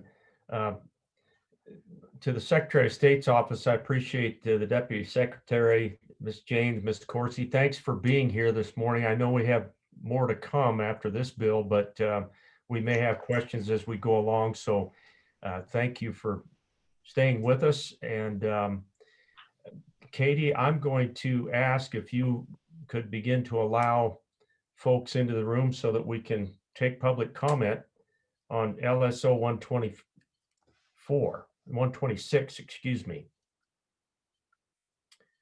And it looks like Ms. Urbikite is here this morning. Lori, welcome. Thank you for being here. And I'm glad that you are able to join us today. Maybe you got all the snow off of the driveway, huh? Mr. Chairman, members of the committee, Lori Urbikite with the Wyoming Realtors, and I am tickled to be here as well. We did get all the branches removed off the power lines and the cable lines, but no, I do not have cable or internet yet at the house. But I have a new device that can get me where I need to be today. So thank you very much for allowing me to testify this morning. We want to, first of all, thank the Secretary of State for, and especially Director James. She not only reached out to the stakeholders, she organized a Zoom meeting for the Wyoming Realtors Executive Committee and our lobbying staff. So we truly appreciate the effort that they made to really find out what our concerns were. We also want to thank them for the emergency rules that they brought forward at the beginning of the COVID crisis, which allowed us to continue to complete transactions in the real estate world almost seamlessly. So we truly appreciate the efforts that they have gone to. We are very supportive of the legislation. The one thing I don't know was mentioned a lot of was the fee schedule, and that has been increased, and I think that's very appropriate. I think $2 or $5 or whatever they were charging before was ridiculous. So now it's going to be a whopping $10, but they can also then charge for any additional costs for the remote fees and the remote costs. So we appreciate that as well. I don't want to take a lot of your time. I will tell you that we do a lot of transactions that are long distance, and long distance doesn't necessarily mean around the world. It could be a neighboring state, it could be across the United States, or it could just be from county to county. So this ability to have the remote notary is very important to us. And we, again, truly appreciate the Secretary of State's willingness to work with us and to reach out to us. And I'd be happy to answer any questions I can. Lori, thanks for that. And again, glad you could join us today. Committee, any questions for the Wyoming Realtors, Ms. Urbikite this morning? Okay, thank you, Lori, very much for being here. Thank you. I want to go to Mr. Meyer. Scott, thank you for being here this morning.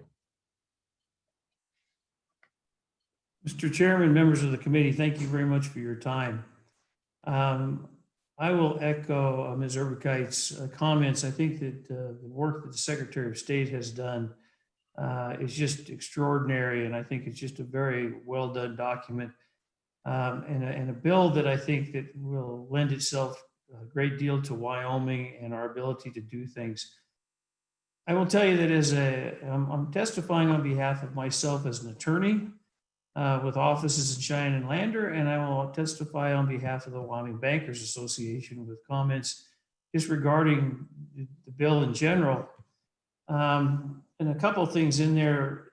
The first thing that came to mind listening to the testimony this morning was keeping records of this stuff for at least 10 years. I don't know how you keep those records. I think that is kind of an interesting concept, because I think I've had about 4 computers over the last 10 years and different types of media that have now been available that weren't around 10 years ago. I don't know how that translates 10 years from now as to what kind of media we'll have to store things on and how easy it is. So I think that may be a bit of a reach out there. I don't have any problems with trying to do record keeping, but I do think that the matter of which we keep those records may be something that we want to discuss. The other thing that I want to talk a little bit about is the requirement. It's different than the old law, but the requirement that you keep a journal or a logbook. I certainly think that those are appropriate. When I see other folks out there doing notary work, and I am a notary, but if you go into and you talk to an officer at the bank, or you talk to somebody as a concierge for a hotel, or you go to a service desk at a grocery store, a lot of those places will do those. They really don't know who they're dealing with necessarily, and so I think the logbook on that makes a lot of sense. But for somebody like me, that I just do it for like estate planning, and I know my clients very well, and I notarize their signatures. For me to keep a track of all those people in there, it's not impossible. Certainly it's something I can do, but I'm not sure what benefit those logbooks in general do. If we're already talking about a bond and we're already talking about things that are out there, then I'm not sure to what extent making sure I record the fact that I just now have notarized Representative Furphy's signature on something, and I did it on this date, and this is the documents that I did. I'm not sure what that adds to anything other than it sounds like a bunch more record keeping. Just something to throw out there. With respect to the bond, I do want to make a comment on that, and I think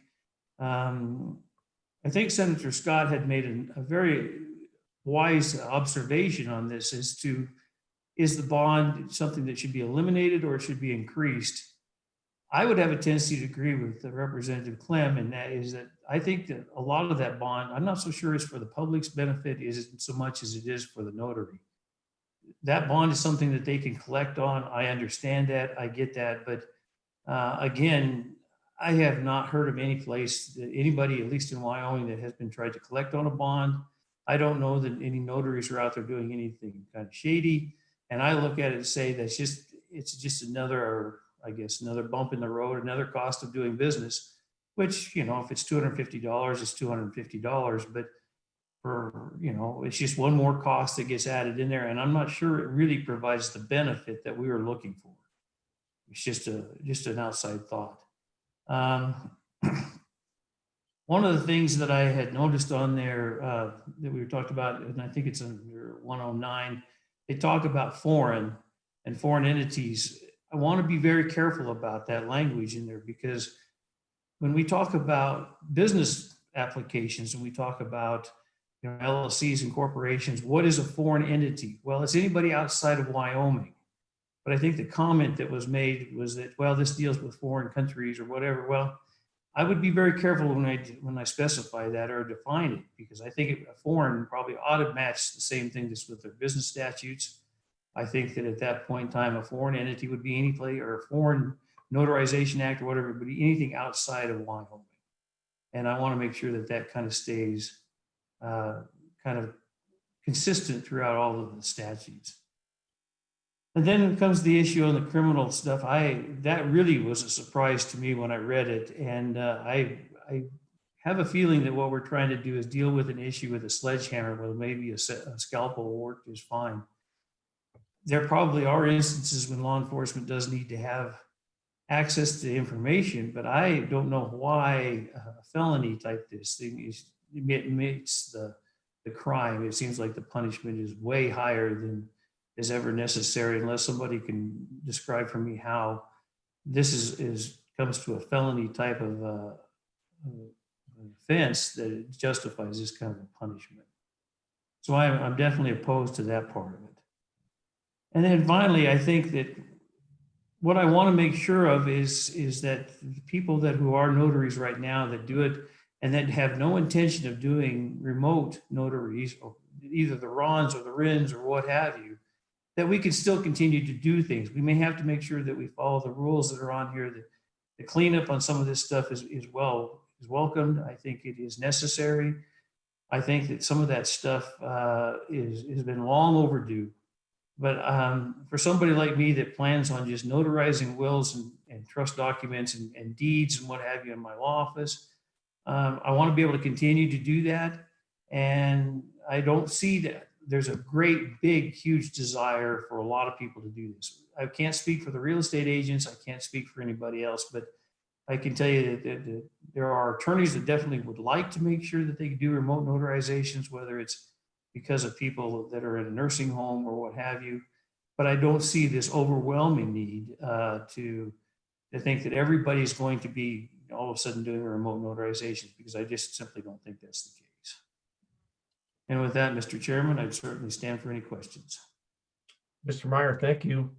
Very good points made. I had the same questions in the back of my mind with regard to these video documents. Not quite sure how you're going to store it, or exactly what platform they're going to be on, or what machine. And as you mentioned, we tend to trade out our computers fairly often. So good points made on that front. Committee, any questions for Scott? Representative Duncan. Thank you, Mr. Chairman. Quick question. Have a couple questions. The first one is, how long, excuse me, how long are attorneys required to maintain files? Mr. Meyer? Mr. Chairman, Representative Duncan, I will tell you that I'm not sure that there's anything that says that they have to, there's a requirement as to how long you keep files. It's usually a policy decision. Most firms that I know of keep them or send out engagement letters that say we'll keep them for 7 years. And if you don't come pick them up after that, and we can let you know that they're available, they will get destroyed. I have also used, my prior background career was as a CPA. We often use the 7-year mark as well, because that would extinguish any possibilities of carrybacks. And so I think tax returns have always been kept, at least in the accounting world, for at least 7 years. But after that, I just don't know. The whole need for 10 years seems like it's a bit much. Okay. Follow up, Mr. Chairman. Go ahead, Representative. And then in terms of put your banking hat on, representing your banking hat. I have questions about I've run into issues and problems with we are readily accepting electronic signatures on tax returns and different things, but over and over, the banking industry, depending on who you're dealing with, but the banking industry is insisting on wet signatures on certain mortgages. So where are you guys in this? I'm surprised to hear that you're okay with remote notary this way, when there's so many mortgages that you guys are against and have to have wet signatures. So can you help me wrap my brain around that one? Yes, Mr. Chairman. Go ahead, Mr. Meyer. Representative Duncan, I will tell you that, at least from a banking standpoint, a lot of those requirements are requirements that the banks have to meet, especially with mortgages and stuff that are required by statute. And so in order to record a document with the county clerk, that they have to be original signatures on there. I'm not sure that necessarily means that it has to be a notary has to have that on there, as long as we met the requirements under the law. But most banks will have their own internal policies as to how they handle those things and what they're required to. But my guess at this point in time would be that it's because of the statutes that require the recording of documents with an original signature. Now that could certainly change. If you had Co-Chairman Lindholm up there get his blockchain stuff out there, that might have some impact on how these things work. But as time goes on, I think, whether it's UCC filings and making sure you have those liens, make sure you have products that are delivered, contracts that are signed, those are all being done right now, mostly like with electronic signatures. And so I would not suppose that that will be an issue in the future, but right now, that's currently what the statute requires. Any other follow-up, Representative? Okay. Senator Nethercott. Thank you, Mr. Chairman. Question for Mr. Meyer, kind of in response to the journal keeping, and this is really just for purposes of debate. I'm not advocating either way.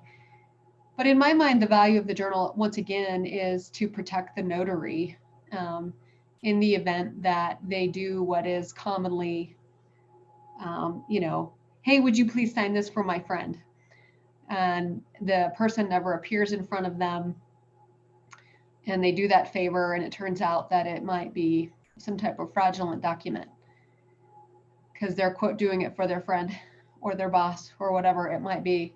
And so in that case, if they have E&O insurance, the E&O insurance probably will not cover that error because it only covers those unintentional mistakes. And that would be a very intentional mistake where they knew that they signed a document without the person in front of them.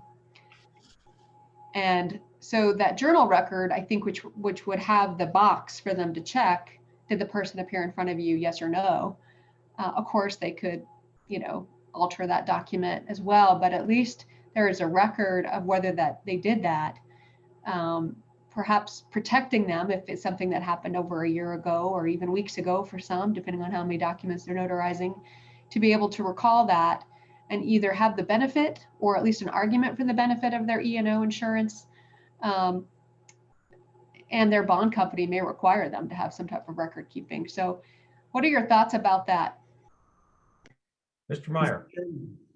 Senator Nethercott, my thoughts on this are, I guess I was just brought into this business world, especially in the notary stuff, with a very good notary public paralegal who instructed me as to how things are working. And so I guess I've never been in a situation where I've had to notarize something without somebody being in front of me. I've never been in that position, but I could certainly see where it would happen. But I would say that I guess if you're willing to not follow the notary block when it says such person should execute this document before me, and then you want to have a record of it as well. I think if you're willing to do one step, you're willing to do the rest of them. So I think that at this point in time, they'll be willing to do anything that they can, and I'm not sure having that record would necessarily support their position. And I guess to the extent that you had E&O insurance, that's fine. But if you didn't, I think that they would have their own potential civil liability. Somebody would sue them for what they have, and whether they had a notary bond or not would probably not necessarily stop them from doing whatever they're doing. Further questions of Mr. Meyer? Okay. Senator Scott.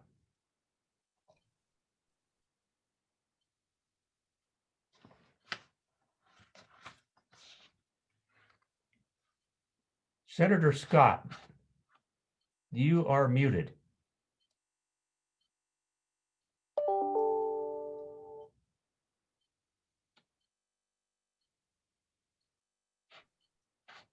Senator, we still don't have you. I thought you had your hand up and had a comment or a question for Mr. Meyer.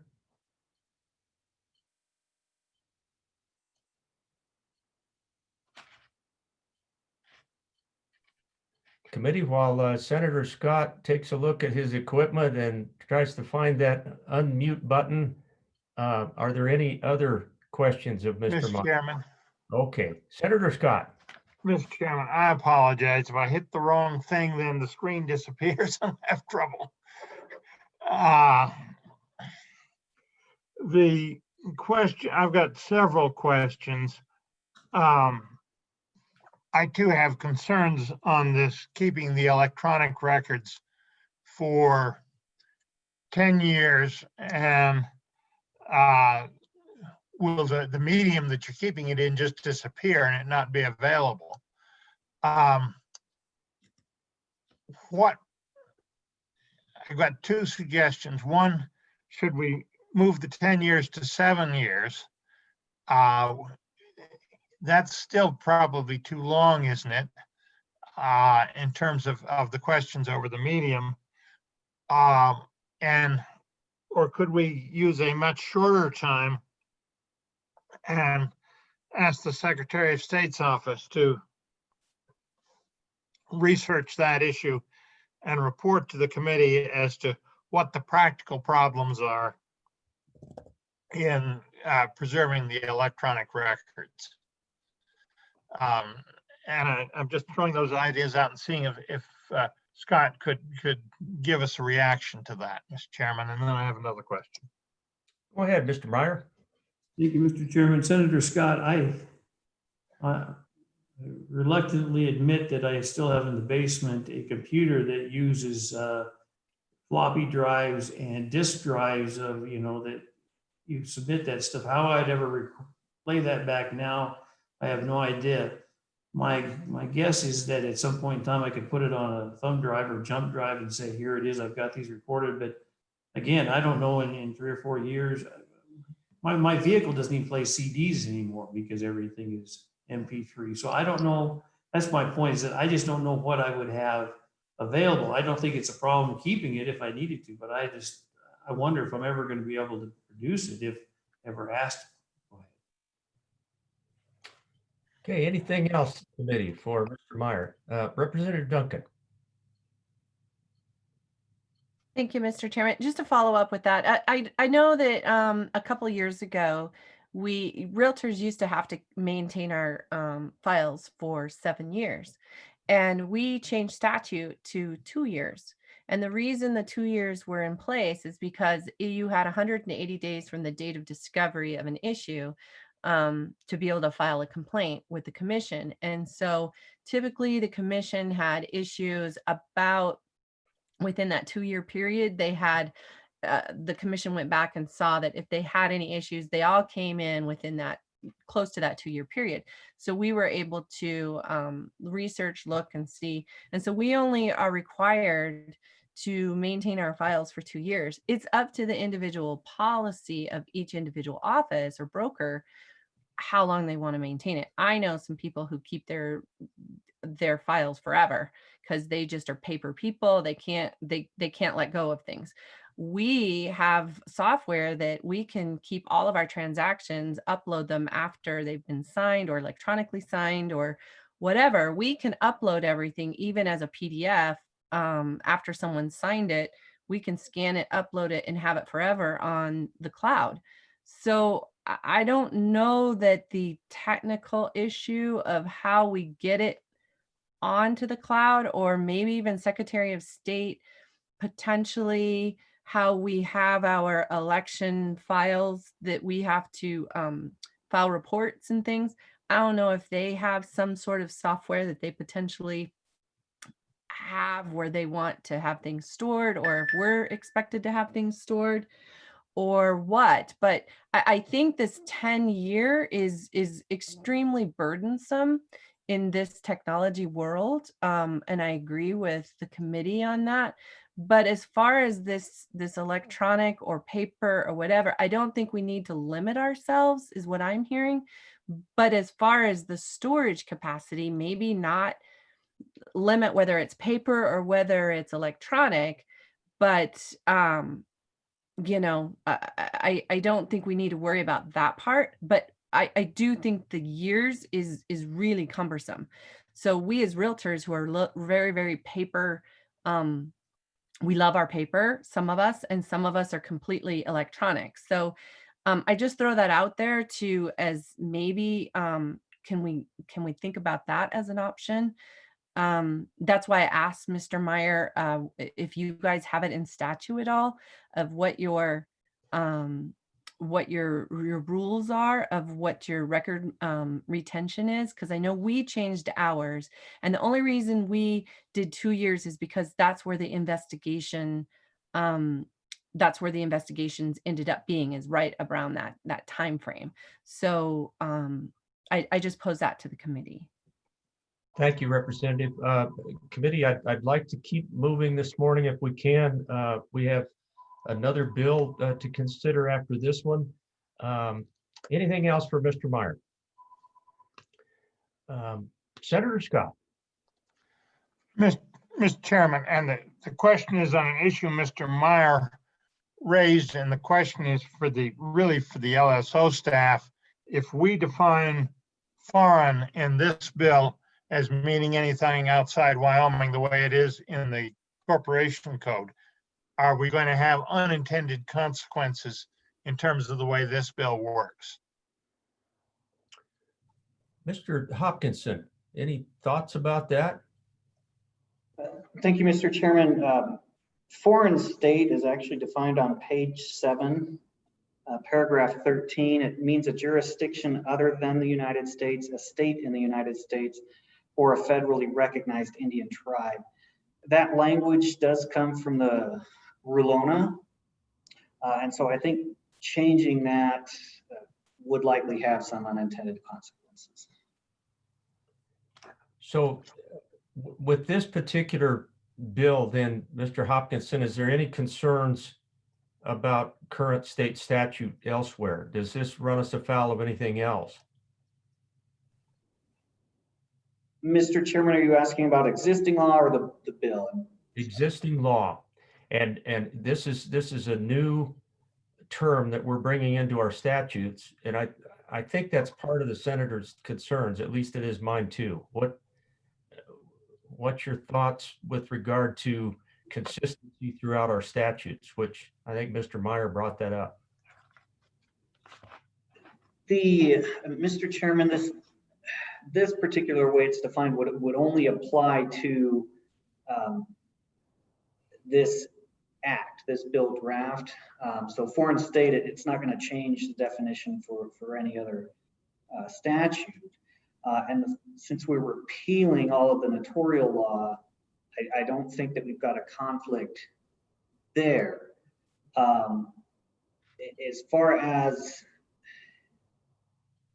whether or not there could be a conflict in existing statute that refers back to the notary statutes, we did our best certainly to catch anything like that. So I'm not aware of anything like that. But I certainly wouldn't say it's impossible. And I could do some further digging on that on behalf of the committee. Thank you for that, Mr. Hopkinson. Further questions, Senator Scott. Mr. Chairman, quickly, the acronym you used, does that refer to a federal law and what is it?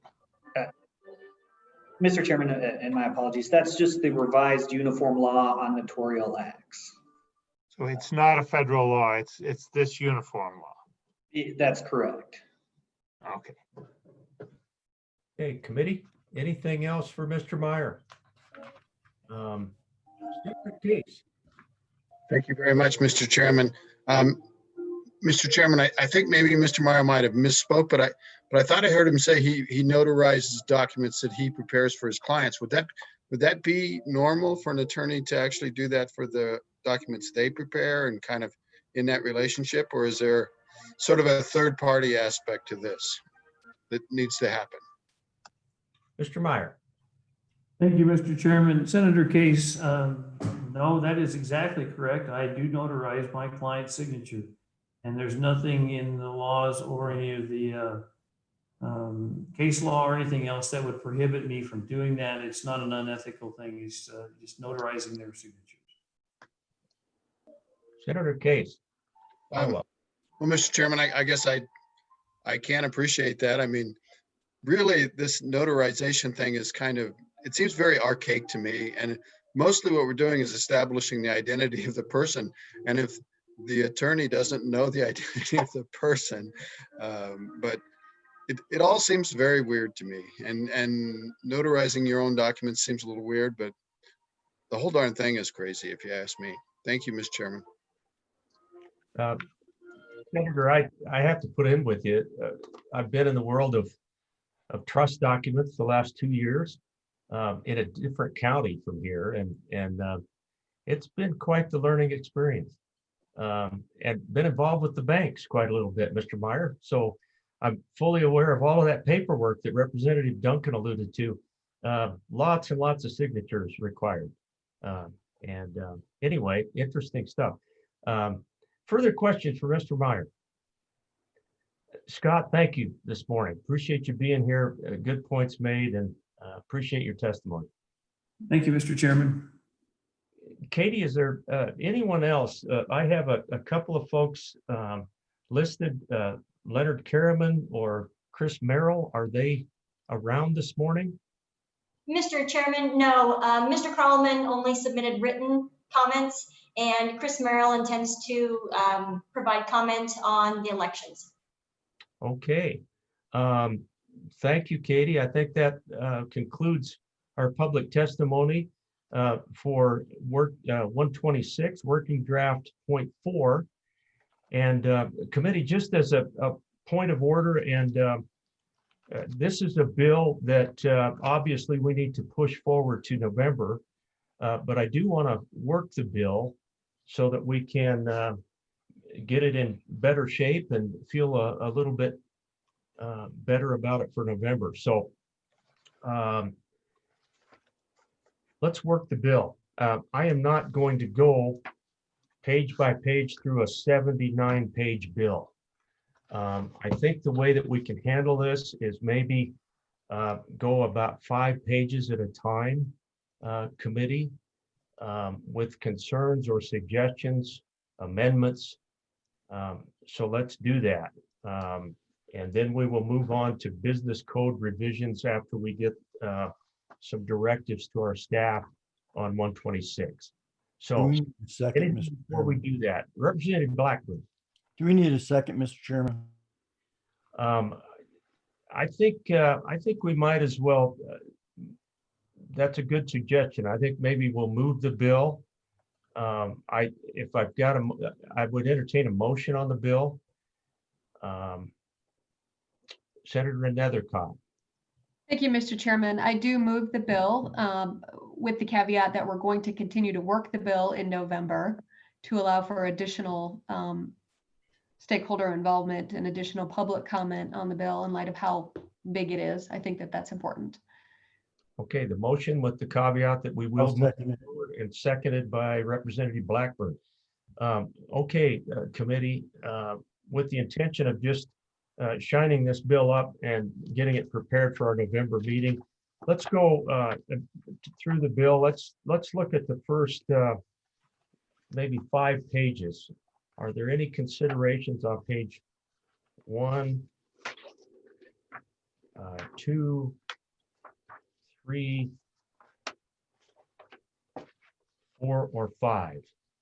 It's not my intention to move past anyone, but I would like to expedite with 79 pages to go here. Anything else through the definition section, which I think takes us over to page 16? Anything on the definition, Mr. Co-Chairman? Thanks, Mr. Chairman. Would it be possible just to go ahead and jump ahead a little bit? Because I think everybody's gonna be waiting around for pages 60 and on.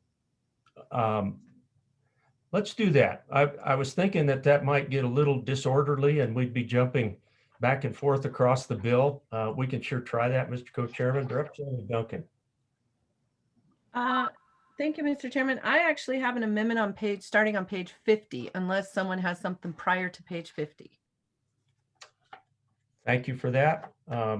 Anything of concern prior to page 50? All right, committee, let's go to page 50 and Representative Duncan. Thank you, Mr. Chairman. I would like to propose an amendment on page 50, line 8. Change 10 to 2. And that would conform on over to page 54, line 17, change 10 to 2. Okay, do I hear a second? Second. By Senator Schuler. Does everybody understand the motion? Senator Nethercott. Well, I understand the motion, Mr. Chairman, but just for point of discussion, again, neither here nor there. The 10 years might have to do with the fact that the statute of limitations for a contract claim is 10 years.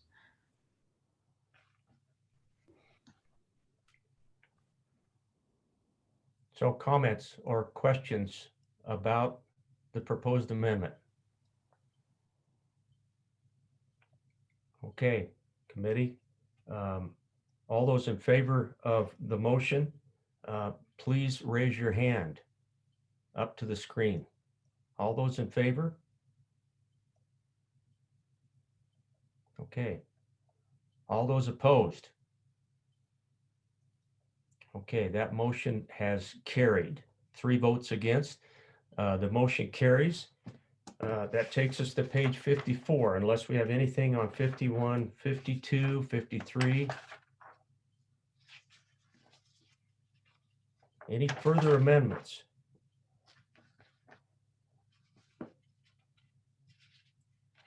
Any amendments on page 60? Mr. Co-Chairman, you indicated on page 60 you had a proposed amendment. Yeah, Mr. Chairman, I'm sorry. If we could go back to page 57. Sorry about that. I knew it. Mr. Co-Chairman. Let's go Yeah, back. thank you, Mr. Chairman. And what it would be to lower the surety bond back to the $500 requirement. Nobody's even utilizing them in the state of Wyoming as far as going after them, and it's a requirement in law that they have them. Until we hear of a reason why we should raise it up, I don't think we should. I don't think we should raise it up on them. Is my motion to lower it down to the $500 that's currently in law. Second. Line 15 on page 57, and the motion is to take $10,000 down to $500. Do I have a second? And then we'll Second. Representative Clem. Now, Senator Case. Thank you, Mr. Chairman. I would hope that we would have a motion actually to get rid of this requirement completely. I'm not persuaded at all that it does any good or has any consumer protection or anything involved about it. If a fraud is being committed and someone is representing that there's someone they're not in front of a notary, and it ends up happening, I'd say there's bigger legal issues. There's in entirety of, I could see like family situations where someone represents that they can sell something that they actually don't because it belongs to somebody else in the family, or on and on and on and on. But this piece, I don't think adds anything to consumer protection, and just makes people believe that notaries do more than they do, and they really don't do much. And it's kind of archaic. So I would hope we just get rid of it completely, but I'll support the amendment if that's all I can get. So, Mr. Co-Chairman, is that considered a friendly amendment that you just heard? Yeah, Mr. Chairman, I didn't think I had support to remove it, so we'll try that first. I consider that a friendly if my second does. Okay, Representative Clem is good with that. It's been suggested that the $10,000 figure be eliminated, and then we would conform the bill accordingly. Discussion on the amendment. Senator Nethercott. Thank you, Mr. Chairman. So purposes of discussion, one, I think Representative Clem was correct when he identified that it really served to protect the notary. And so when you look at who the notaries are across the state, they probably are in a position that need maybe a lot more protection than the lawyers who are notarizing for their clients.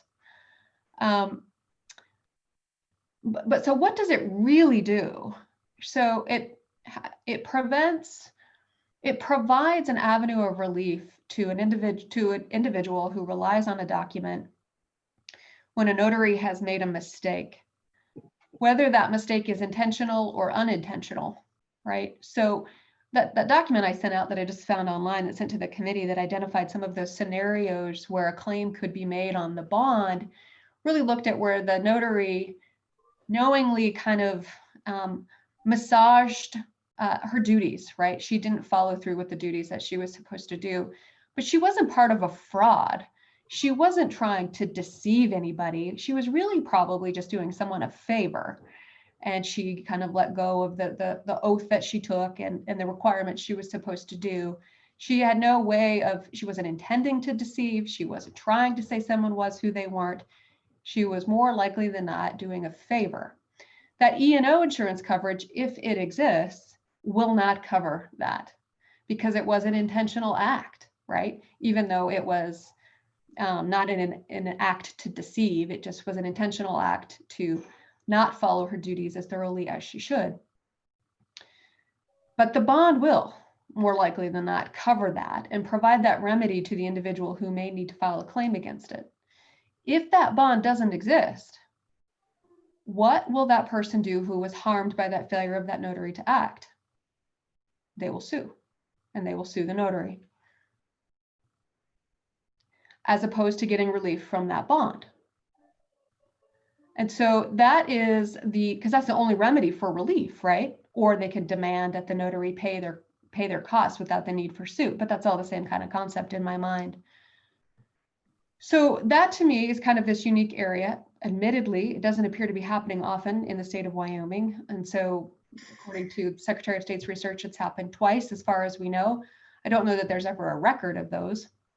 The bond companies may be able to provide that information with a thorough review. But that really is the concept. You know, interestingly, we heard testimony yesterday from our clerk's office that they are overwhelmed with millions. I mean, I heard that number, millions of financing statements being pushed through their offices, all of them having notaries probably on them some capacity. So is it prudent to get rid of it because we've just determined we don't no longer need it? It's up to you. I mean, the state to the south of us doesn't have that requirement, I don't believe, interestingly enough. But most of the states still have a requirement. So it is a policy decision. I think it does reduce litigation costs as a means of providing a remedy to consumers. Of note, that notary may still have to pay some of that bond back depending on that notary and the bond's relationship, which is different than your E&O insurance, which may or may not apply. So it's a question, but it's not, you know, I just don't want to take a carte blanche that this is something that, we don't need it in Wyoming, let's get rid of it. It's this regulatory burden. It may protect all parties involved. And if we're going to keep notaries, do we want to give them meaning in the state? I know everyone thinks that they're this archaic thing, but evidently we still need them. And I would say as a practitioner of the law, they are helpful. And so the more maybe parameters on legal associations with them will ensure that they become a necessary requirement, particularly in the age of electronics, where we're really not seeing those people in front of us, right? And so those necessities remain just as they did in the age of old, for people to be who they say they are, for business to run freely. Thank you, Senator. I'll go to Senator Case and then Representative Duncan. Senator. Well, thank you, Mr. Chairman. I kind of push back a little bit. When we have a legal requirement that people get a bond or title insurance, and then we say we do this so everybody in the transaction is protected, you wonder, people have been buying a lot of bonds for decades now. And do you think the cost of those bonds exceeds the amount of protection that's actually been provided to the public? I would suggest that it has and does, and that these kind of requirements are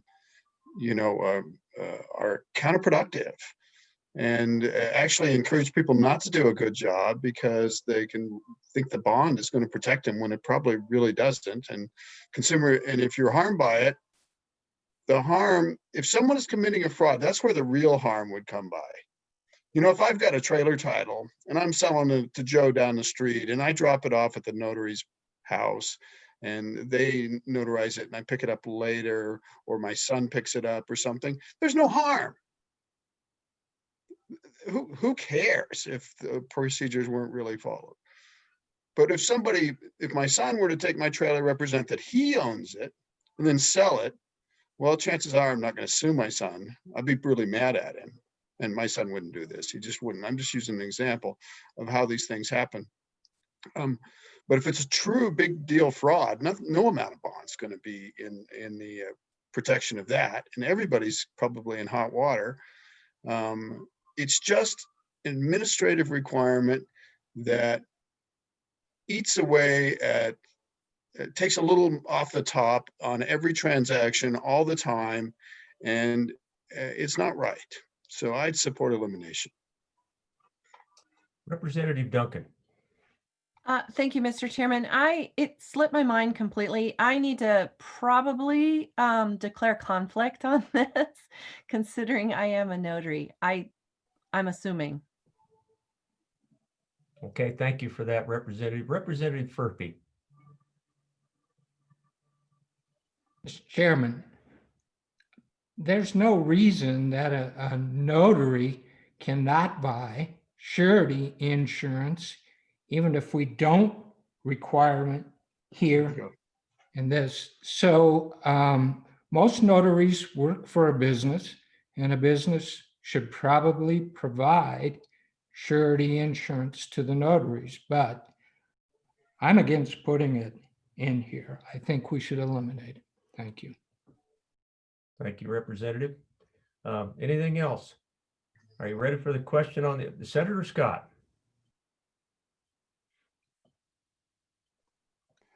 Mr. Chairman, I think the rational courses open to us are really twofold. Either we eliminate the bond entirely, and I think the testimony was that it's never been used in recent memory in Wyoming.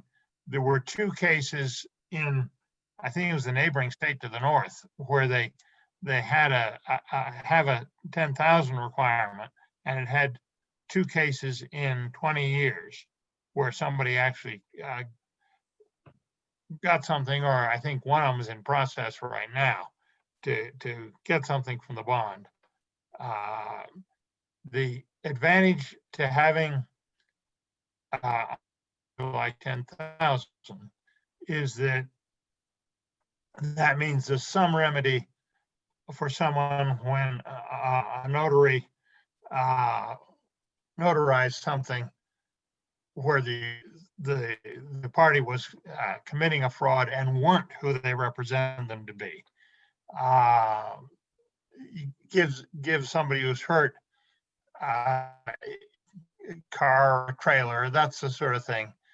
It may not be worth enough, used car, to go to the expense of a lawsuit, but this gives them some remedy for that. And the question is that worth enough for us to impose this, which may have the same price or maybe 250 instead of 50? We've heard both, and no telling which is actually going to be the case. So I would urge us to either pass this amendment or leave it the way it is, but not try something between. Okay, thank you, Senator. Anything else on this amendment? Does everybody understand that we're talking about line 15 on page 57, and the amendment is to strike the $10,000 amount, and the amendment would include hopefully directives to conform the language. All in favor of the motion, please raise your hand to the screen.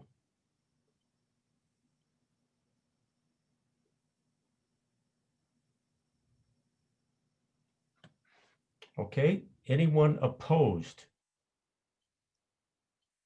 The motion passes unanimously.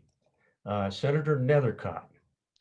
Thank you, Mr. Chairman. Just because we're going to see this bill in November, one thing I'd like the committee to consider, because we seem to like immunity in the state. Would you ever grant a notary immunity, and for what conduct would that immunity be granted? Or should a notary be subject to liability for their conduct? Something for the committee to consider for the role of notaries. Just think about it that way. Look forward to the discussion in November. Senator, I appreciate it, and thank you for catching us up and educating us on this front. Point of order. Senator Case. Just a point of order, Mr. Chairman. I do call the vote as being unanimous. It was not unanimous. There was at least one representative who voted opposed. Thank you for that, Senator. I did not see that hand come up, and so apparently there was one vote against. Yeah, I don't think it was public, so it was Representative Clausen voted no, as I saw it. I think he'll agree with me. He's back on video. My apologies, Representative Clausen, and the motion does pass. Representative Clem, did you have a question or a thought? No, Mr. Chairman, I had actually saw 2 that voted no. I believe Representative Blackburn voted no as well, but it still passed. But yeah, thank you. Thank you for that. Okay, committee, let's keep moving. Mr. Co-Chairman. Thank you, Mr. Chairman. If I could jump to page 67 and also take into consideration on page 70. Mr. Chairman, if I get a second on this, I'll explain my reasoning, but it'd be on page 67, lines 8 through 22, strike all.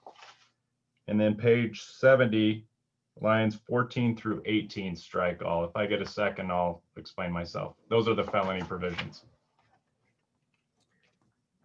Do I see or hear a second? Seconded by Representative Clem. If I could, Mr. Chairman. Mr. Chairman. Thank you, Mr. Chairman. My reasoning for the deletion instead of lowering down to a misdemeanor is we did hear testimony that law enforcement has come to the Secretary of State's office and said there's nothing in the existing Practice Act by which we can go after someone. And I'm guessing the reason why they brought that up is because they were attempting to go after someone. So at that point, then they just used other laws such as fraud. And they were able to utilize those existing laws that are already in place. So this just, while I understand that the want or need to put more clarity in the book, they are currently already utilizing other laws. So I don't think it's really necessary to even lower that down to a misdemeanor if there's already existing solutions in place. So hence the motion. Okay, Representative Duncan. Thank you, Mr. Chairman. Mr. Co-Chairman, what was the second half of that? Mr. Chairman. Go ahead, Mr. It'd Co-Chairman. be on page 70 and lines 14 through 18. The subsection K.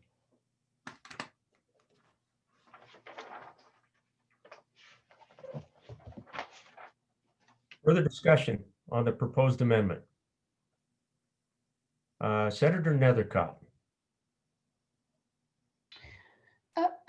Excuse me, just to keep all of the topics on point here, I would like in our November meeting to maybe hear a little bit more from LSO about the other statutory provisions in the criminal code that may apply to the concerns that this particular provision is intending to address. I do think the bill, I'm going to support the motion, but I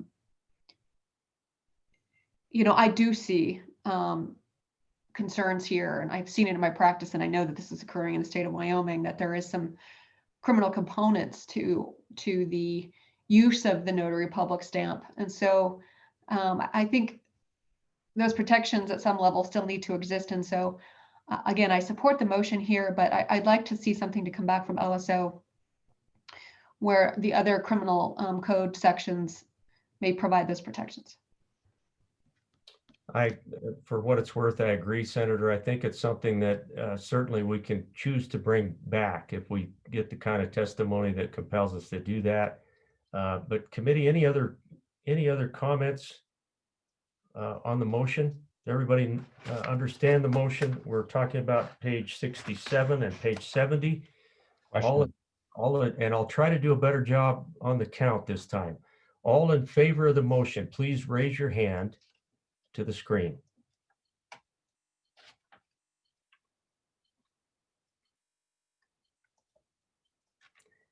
Anyone opposed to that motion, please raise your hand. Okay, that time I do believe that it was unanimous, but the motion passes. Okay, further amendments. Senator Nethercott. Thank you, Mr. Chairman. On page 70, line 23, you strike the word automatically.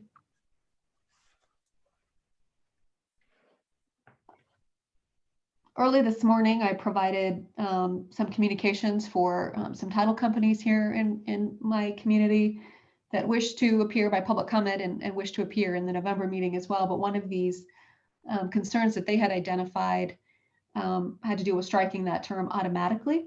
And so those materials have been provided to you. Do I have a second on the motion? Seconded by Co-Chairman Lindholm. Back to you, Senator Nethercott. Any further thoughts on the motion?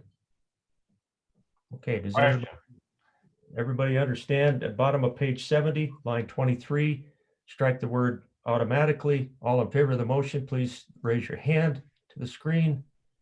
Any opposed? Please raise your hand. That motion passes. Further amendments to Working Draft 126. Any further amendments, committee?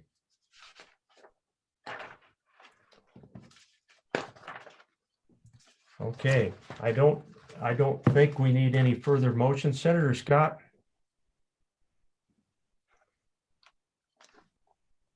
Mr. Chairman, request to the LSO for the November meeting. If their search of the existing statute determines that there is not some of the acts that would be made illegal by this are not covered elsewhere in the criminal code, then I want them to prepare an amendment that would reinstate these provisions as high misdemeanors, and in Title 6 at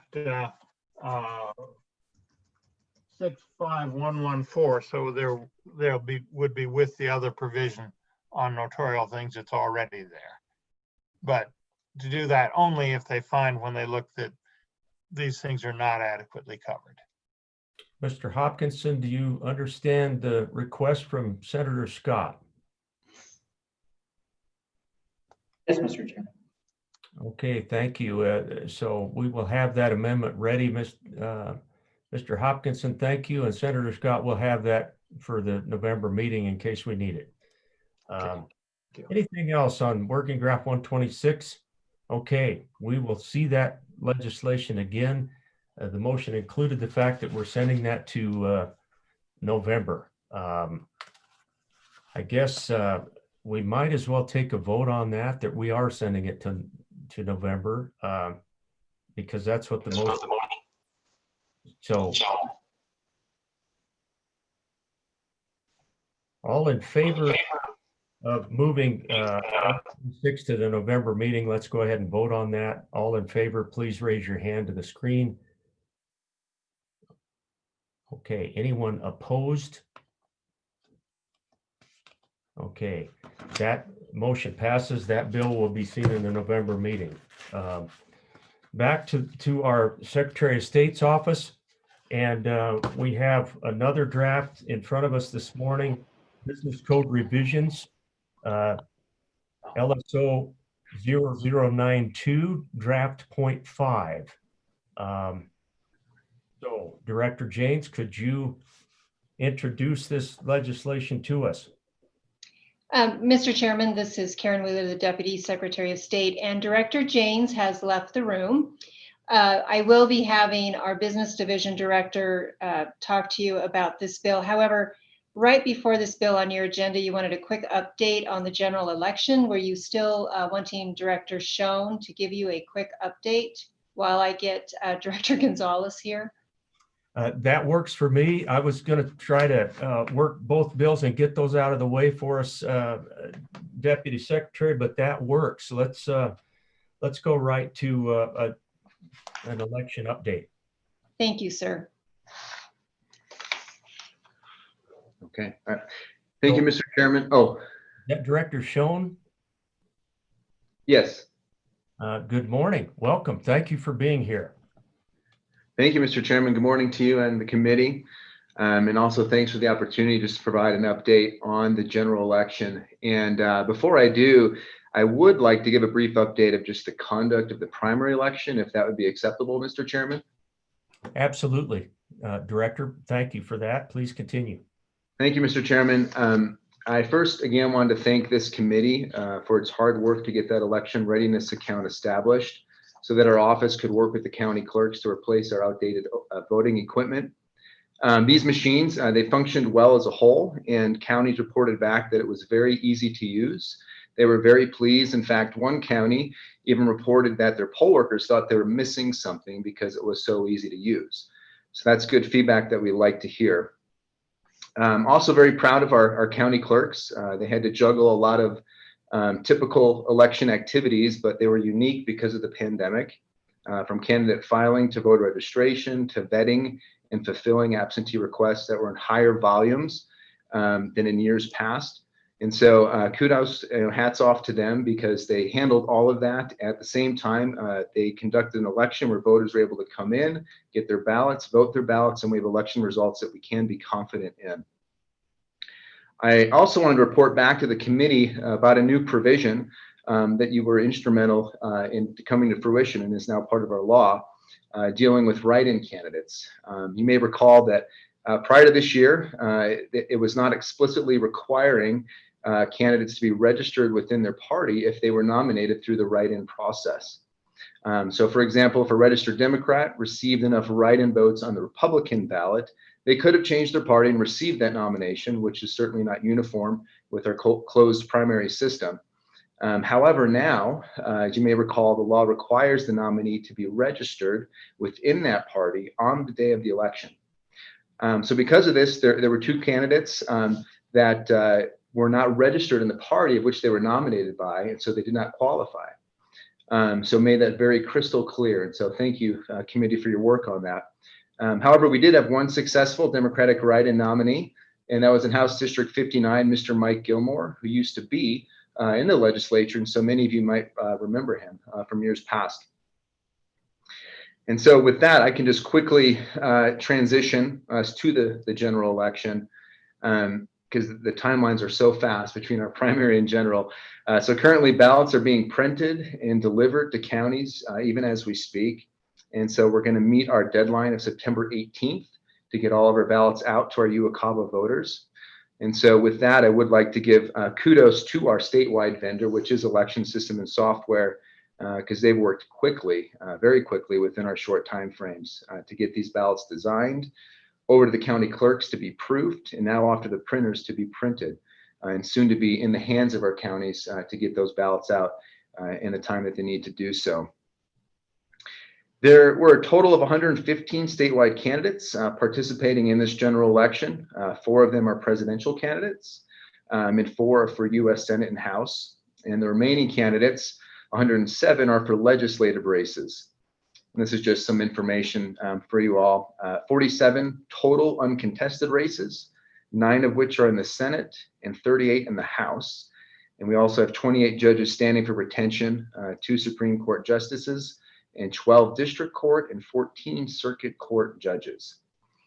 As far as what to look forward to for the general election, as we did in the primary, we'll have PPE available to all of our poll workers in sufficient adequate amounts, as well as hand sanitizer for all of our voters that do make it to the polls. So we are positioned for success, and we'll have on-site support, as we did in the primary, in every one of our counties.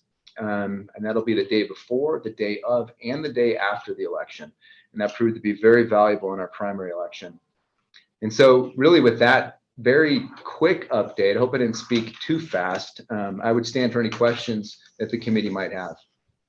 Mr. Schoen, just a quick question, and then we'll go to Senator Case and Senator Schuler. But you spoke of printing. That ballots are a pretty unique product. So I wonder if that's more of a national kind of printing outfit, or where are those printed? Excellent question, Mr. Chairman. And the name of the company is not right in front of me, but however, it is a local company out in Casper that is doing that printing for us.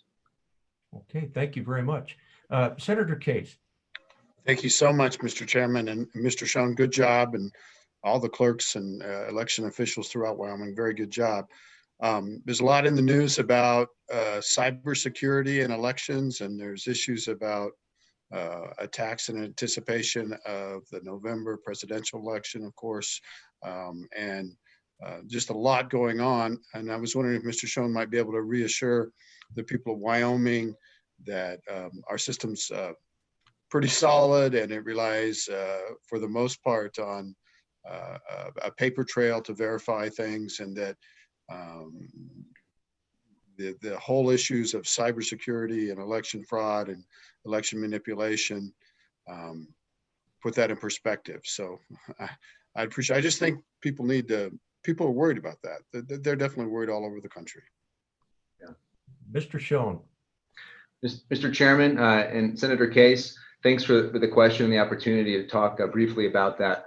Not being an IT technical person myself, I can certainly tell you this, that we are, of course, positioned to do well in that arena. It's a real threat. I think the majority of what we'll see is some, misinformation again through social media. I think that's where we're going to see most of those kinds of attacks. And as you may recall, back in 2016, the issues that we saw when Russia decided to interfere was with voter registration rolls in various states, of which we've got security upon security wrapped around that. We've added more since then. And so we're in really good shape as far as that's concerned. And as you know, all of our voting equipment, as well as where results are reported on and collated, they do not touch the internet. They are air gapped. And so we are safe from that. We don't have an online election result system. So no foreign actor could even attempt to try to manipulate those results. So we're in good shape there. We don't have online voter registration. And so there's a lot of ways in which we've seen interference that simply don't apply to us. And so we're happy for that. And so we're in good shape. All of our counties participate in what's called the EISAC. That's the Information Sharing Analysis Center for the elections critical infrastructure sector. And so all 23 of our counties are on that. So they receive information on a daily basis, sometimes to their chagrin, but we get emails all the time of what to look for, what to alert their IT people for. And so we're in good shape on that end. So thanks for the question. Thank you, Director. Senator Scott. Mr. Chairman. Senator Schuler, I will come to you, Senator Schuler, right after Senator Scott. Mr. Chairman, question for Mr. Schoen. Am I right in thinking that with our same-day registration provisions, that even if some malevolent hacker got in and removed people from the voting rolls, we can solve that right at the polling place on the spot, and it won't produce the crisis in this state that it might in some other? Director Schoen. Mr. Chairman, Senator Scott, should that ever take place, we don't foresee that happening, but you're absolutely correct. Because of Election Day registration, no one's going to be barred from the polls that are eligible to vote. Senator Schuler. Thank you, Mr. Chairman. I have a question for the director. I believe that I think I had two concerns in my area about issues with drop boxes. One particular gentleman doesn't drive, lives 45 miles out in the county. And because of COVID, had concerns about whether or not our mail system here is kind of crazy. Sometimes the mail goes to Salt Lake, sometimes it goes to Rock Springs. And one of these people, one of the persons that contacted me was really unsure whether or not their ballot would get here in time via mail. So they asked about drop boxes, and I actually contacted your office, but I found out information from our county clerk that kind of superseded it, I guess. So I guess my question is, are our requirements for drop boxes, are they a little bit archaic? Are they something that we need to take a look at?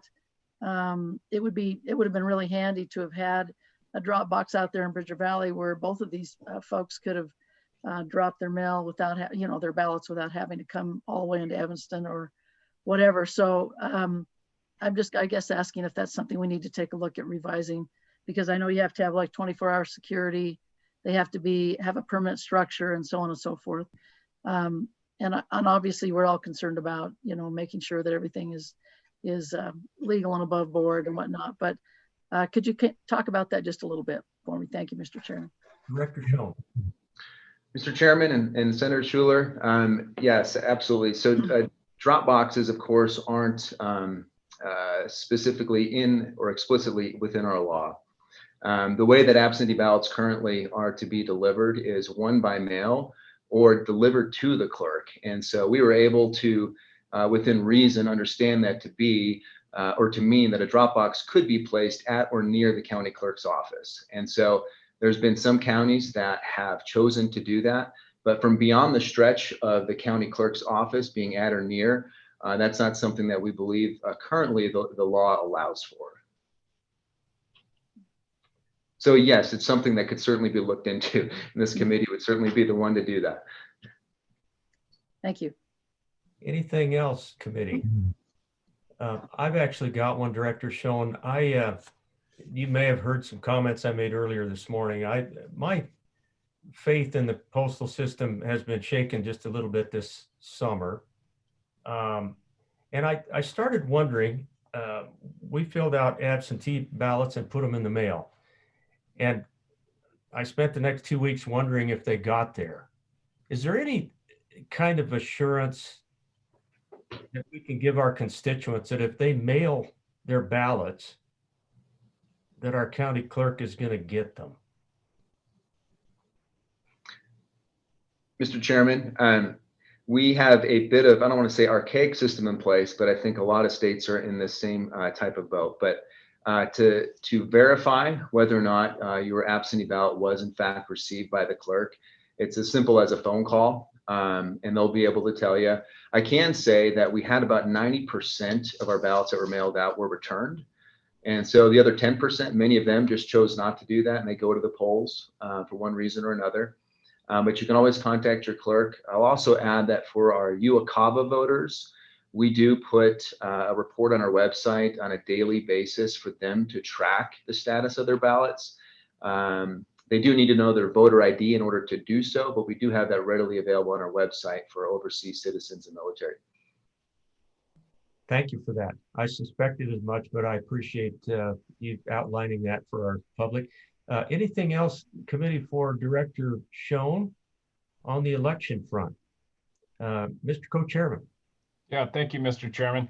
And something I guess I want to have the conversation with the director and the committee is in regards to general election law overall. We don't really have any piece of legislation this go around that really does anything. And, you know, I think it generally our election law is working pretty well. I mean, well, our county clerks and our Secretary of State saying so. But I guess, would there be any appetite to see any election laws during our November meeting or anything like that? Or if the committee would like their chairman to bring some stuff forward, kind of a appetizer plate that folks could look at and pick from in concert with the Secretary of State's and the county clerk's office. Very good point, Mr. Co-Chairman. And I guess I would start with Director Schoen. Have you run into anything these past handful of months, Director, that you would be inclined to suggest in legislation for the November meeting? Mr. Chairman, there's been, a few things that we have been presented with. Certainly, as it relates just to absentees in general, there is pieces of absentee requirements and processes that are in various chapters within the election code. And so I think there could certainly be some cleanup in how that's organized. And I think others would agree with that as well. Of course, with as we've seen in years past, there's always been concern and great interest in voter ID, and so that may be something to consider in doing it in a good way, in a right way, that wouldn't disenfranchise anybody.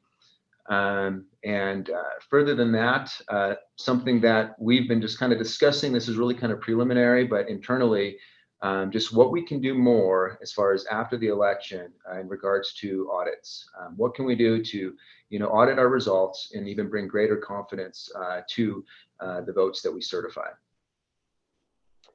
Thank you for that, Director. Mr. Co-Chairman, I wonder if we don't have our hands full at this moment, and we're already pretty loaded down for our November meeting. That might be something that we have to push to the next interim, and that would give our Secretary of State's office an opportunity to breathe after the election. But that's just my thoughts. Committee, any thoughts to share with the co-chairman on the election front? I'm not seeing a great appetite out there, Mr. Co-Chairman, but we can sure visit. Okay, committee, we do have someone who would like to provide some public testimony on elections. And so, Katie, if you would please allow Chris into room, and Chris Merrill. So far, I'm not seeing you, but if you can hear me, please go ahead, Mr. Merrill. Yeah, sorry, Mr. Chairman, there's a bit of a delay between YouTube and joining the meeting. No problem. Hopefully you have YouTube turned off. That can be a little discombobulating if you don't. So yes, I just did that. Well, thank you, Mr. Chairman. I'm Chris Merrill. I'm the Executive Director of the Equality State Policy Center. And thanks for the opportunity to speak today. My testimony is related to elections, and it's also related to this ongoing conversation about notaries. But before I get to that, I just would like to say that here in Wyoming, we know that every single vote matters. You know, we saw that quite clearly in the recent primaries. One House race was decided by, I believe, 5 votes. There probably isn't another state in the nation that feels the impact of a single vote more than we do here in Wyoming. So, you know, exercising our right to vote, it's the cornerstone of the American system, and it's, you know, and our way of life. So I'd argue that we'd want to make sure that every single eligible Wyoming voter has as smooth a path as possible to vote. And, you know, especially during a pandemic.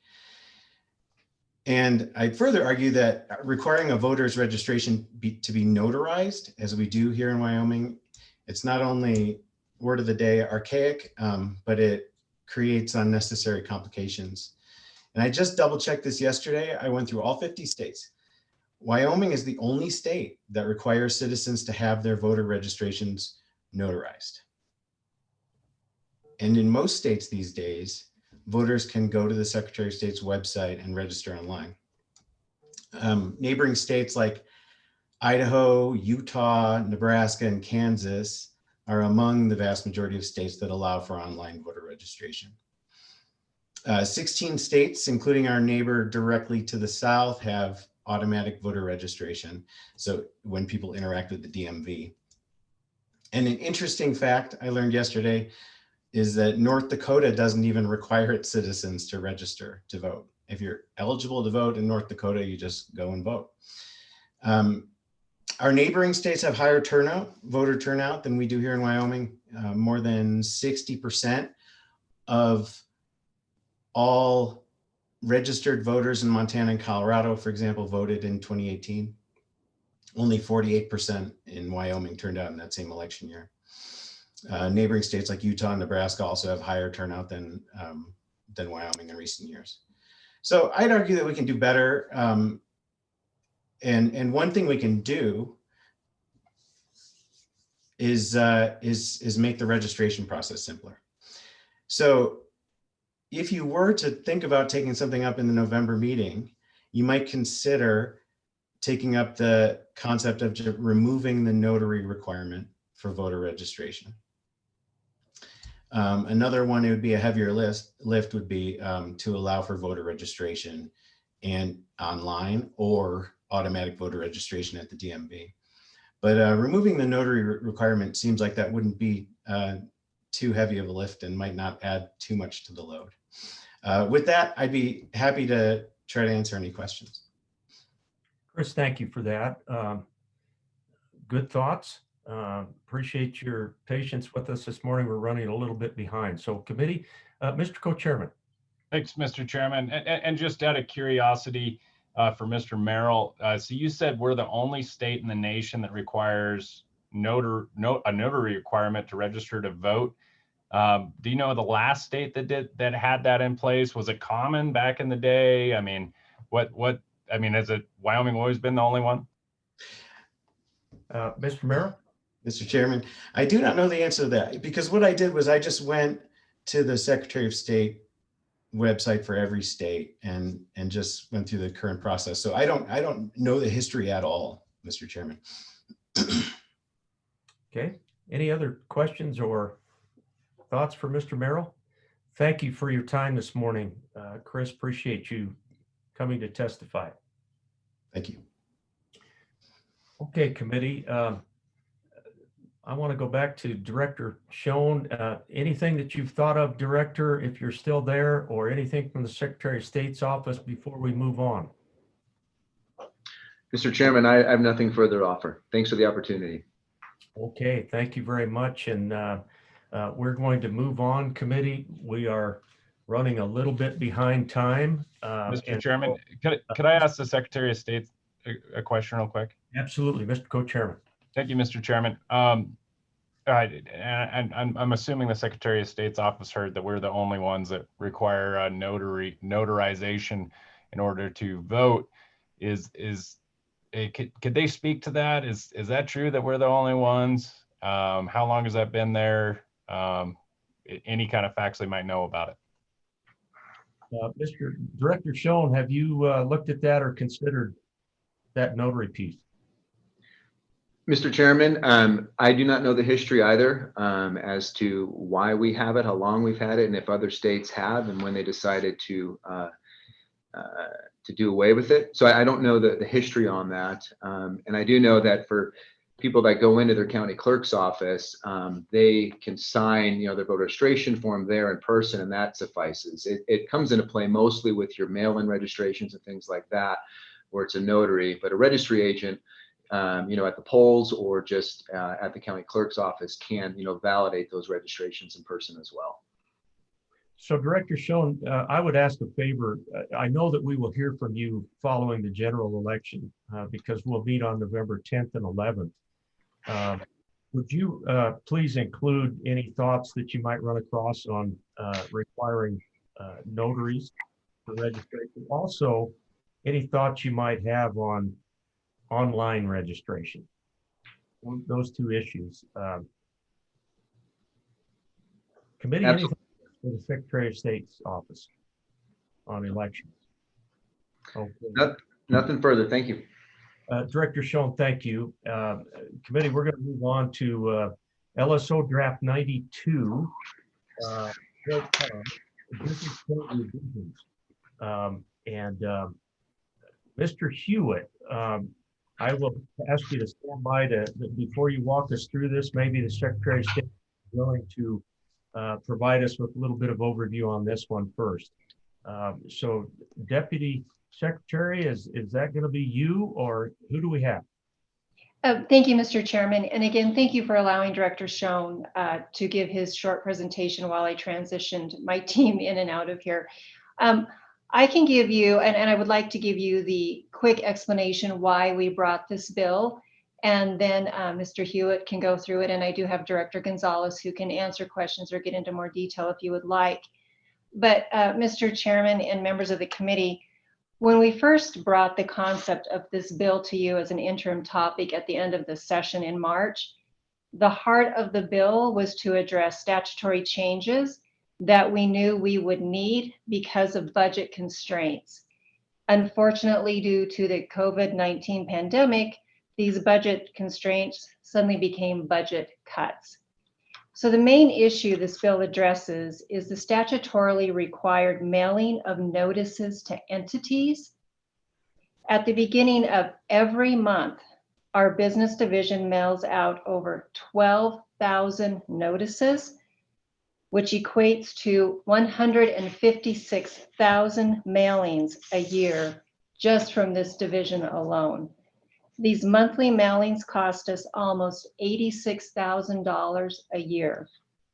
The mailing budget for our entire office was $175,500 a biennium.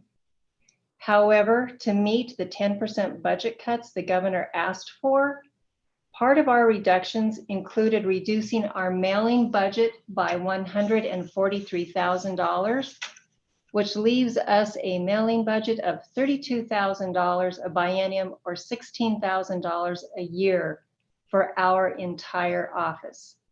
These monthly business division mailings alone will wipe out our yearly mailing budget in just 2 months. So, Mr. Chairman, as the discussion around the notice mailing. We are asking for an option to email these notices. I want the committee to know, as a side note, 90% of these monthly mailings are mailed to our commercial registered agents. And this includes one who represents over 50,000 entities in Wyoming. So these are typically not the mailings going to our mom and pop customers. So with that, Mr. Chairman, I will turn it over to Mr. Hewitt, and we do stand ready to provide any further information should you need it. Deputy Secretary, thank you. Ted, take it away.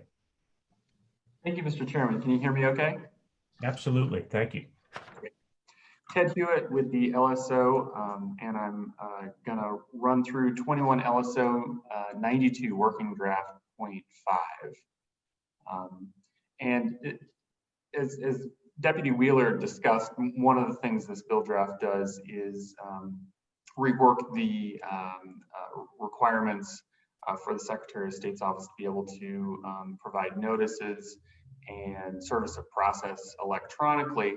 That's one thing it does, and I would agree with her. It's kind of the main change in the bill, but it does do other things as well. And so overall, there are 5 components to this bill draft. And the bill draft, unfortunately, doesn't work out where these 5 items happen in order. They,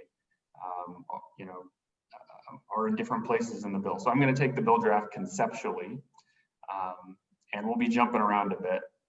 So the first thing the draft does is it provides general rulemaking authority to the Secretary of State.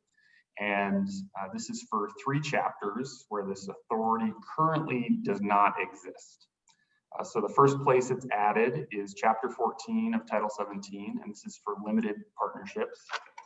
And if you turn to page 2, lines 6 through 10, you can see that language. So it's added there to Chapter 14 within Title 17. It's also added to Chapter 21 in Title 17, and that's for the Uniform Partnership Act.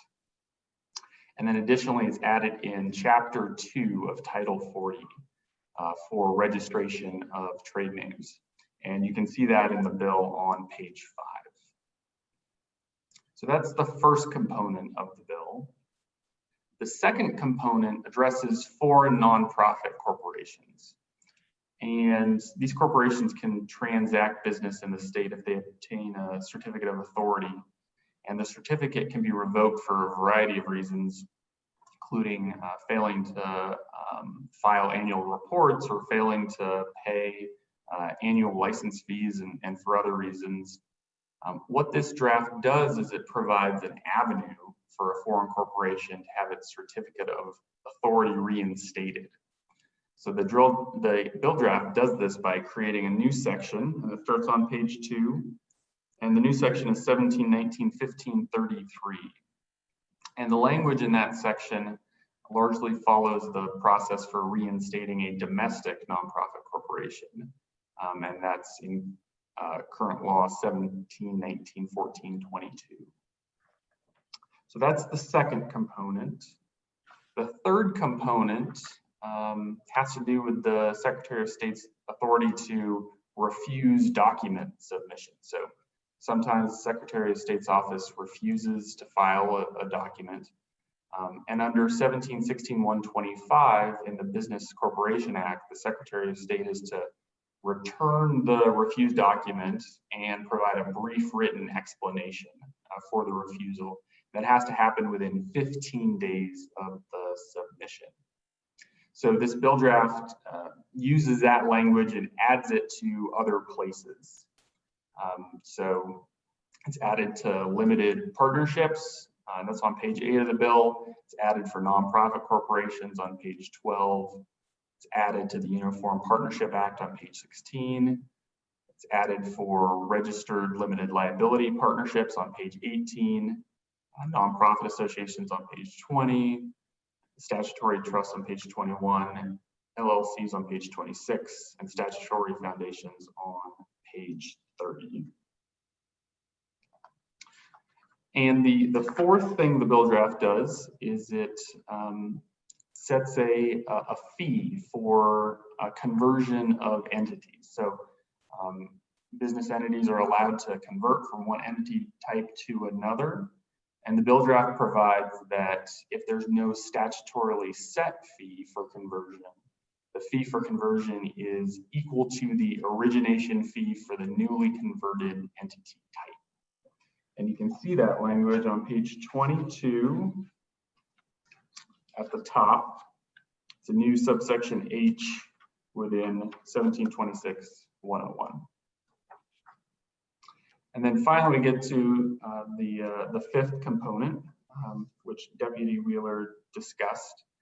And this is a significant change compared to the other changes in the bill draft, and it creates an alternate avenue for the Secretary of State's office to provide notices and service of process to business entities. And as has been discussed, most of that is conducted through the mail.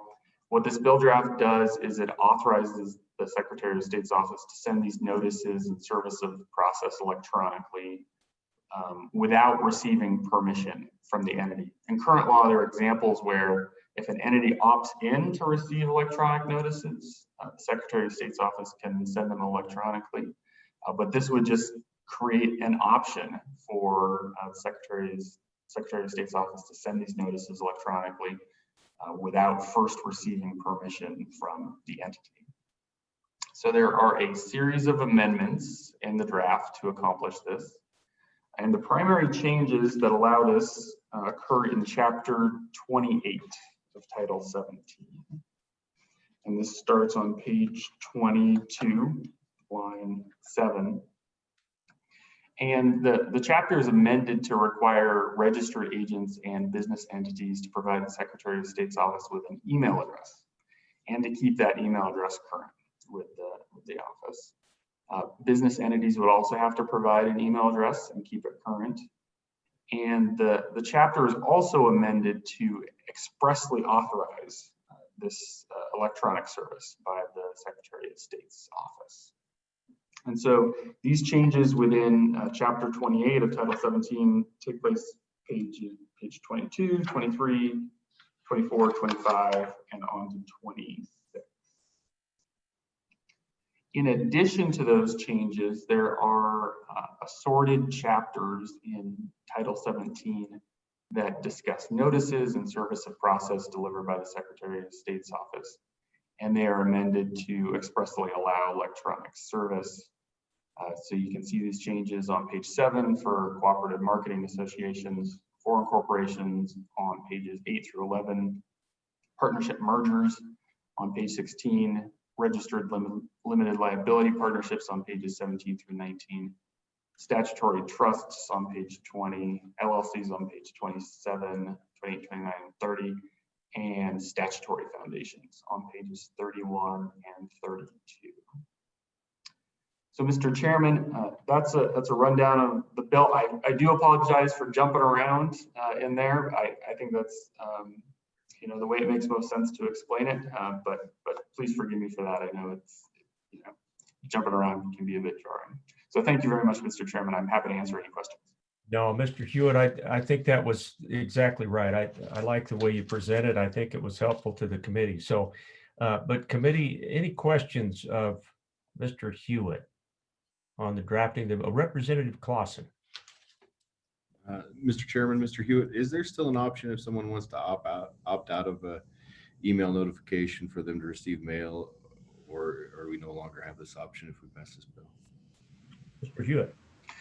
Mr. Chairman, Representative Clausen, thank you for the question. For notices provided by the Secretary of State's office, no, there is no option for the business entity to elect to receive it by mail.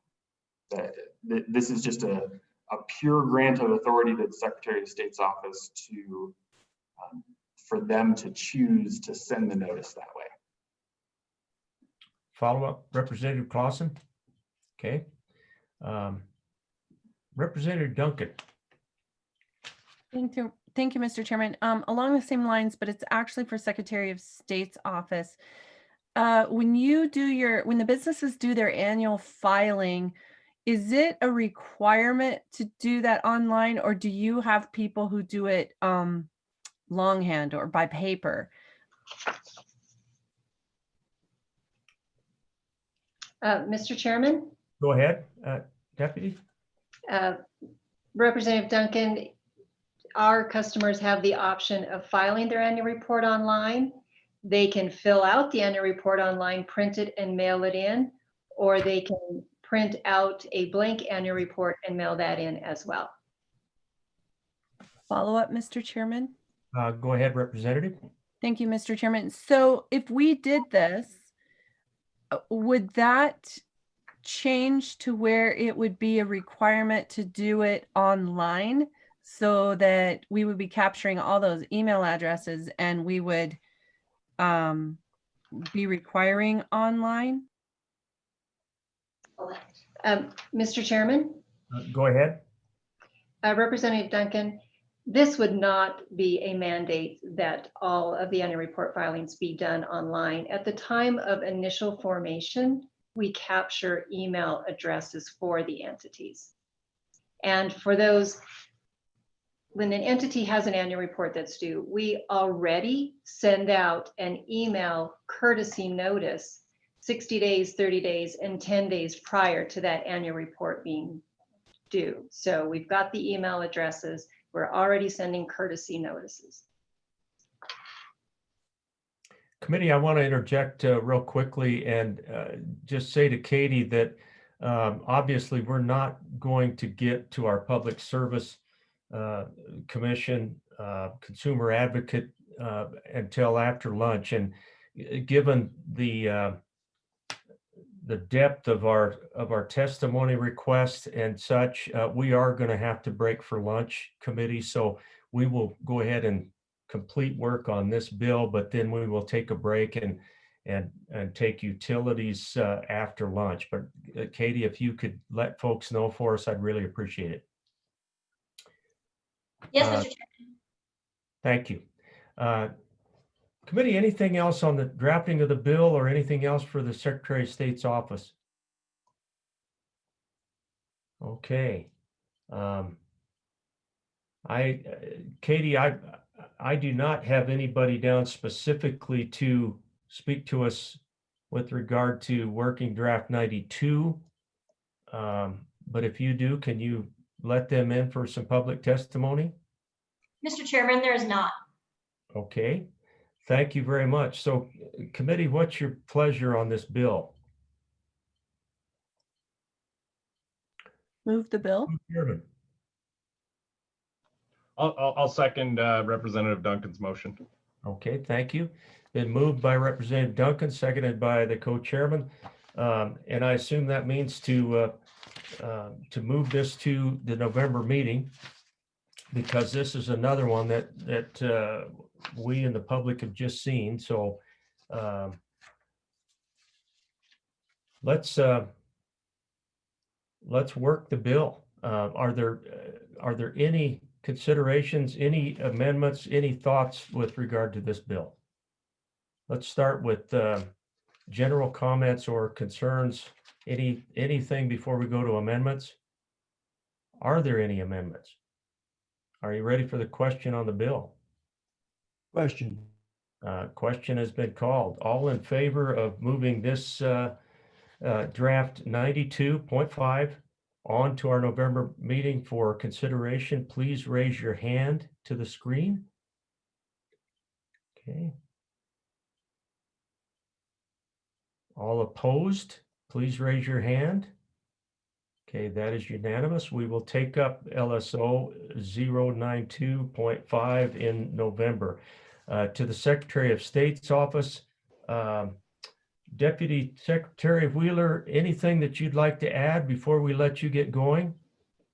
No, Mr. Chairman, we have nothing further. And again, thank you so much for allowing us the time to present on both of our bills this morning, as well as the update from elections. We appreciate all your hard work on both of these, and we look forward to taking them up in November. And good luck with everything you have to do between now and then, and we look forward to it. So thank you. Thank you. Committee, I'm actually inclined, and I'm looking at the co-chairman's box on the screen. I'm inclined to take a quick break. I don't know that we could really get into very much at all. I don't want to cut the Public Service Commission short on their update to us. So I'm inclined to take a lunch break before we hear from them. Any thoughts on that, Mr. Co-Chairman or committee members? No, Mr. Chairman, I think that works good. Run the ball now and we can get back a little bit early and get after it. So I'm thinking, maybe I'm hoping this is going to work for our folks, and I'm sorry that we had to put them off a little while, but maybe we could come back at 12:30 and pick up with our utility topic at 12:30 this afternoon. Does that give enough time? Everybody okay with that? Yes.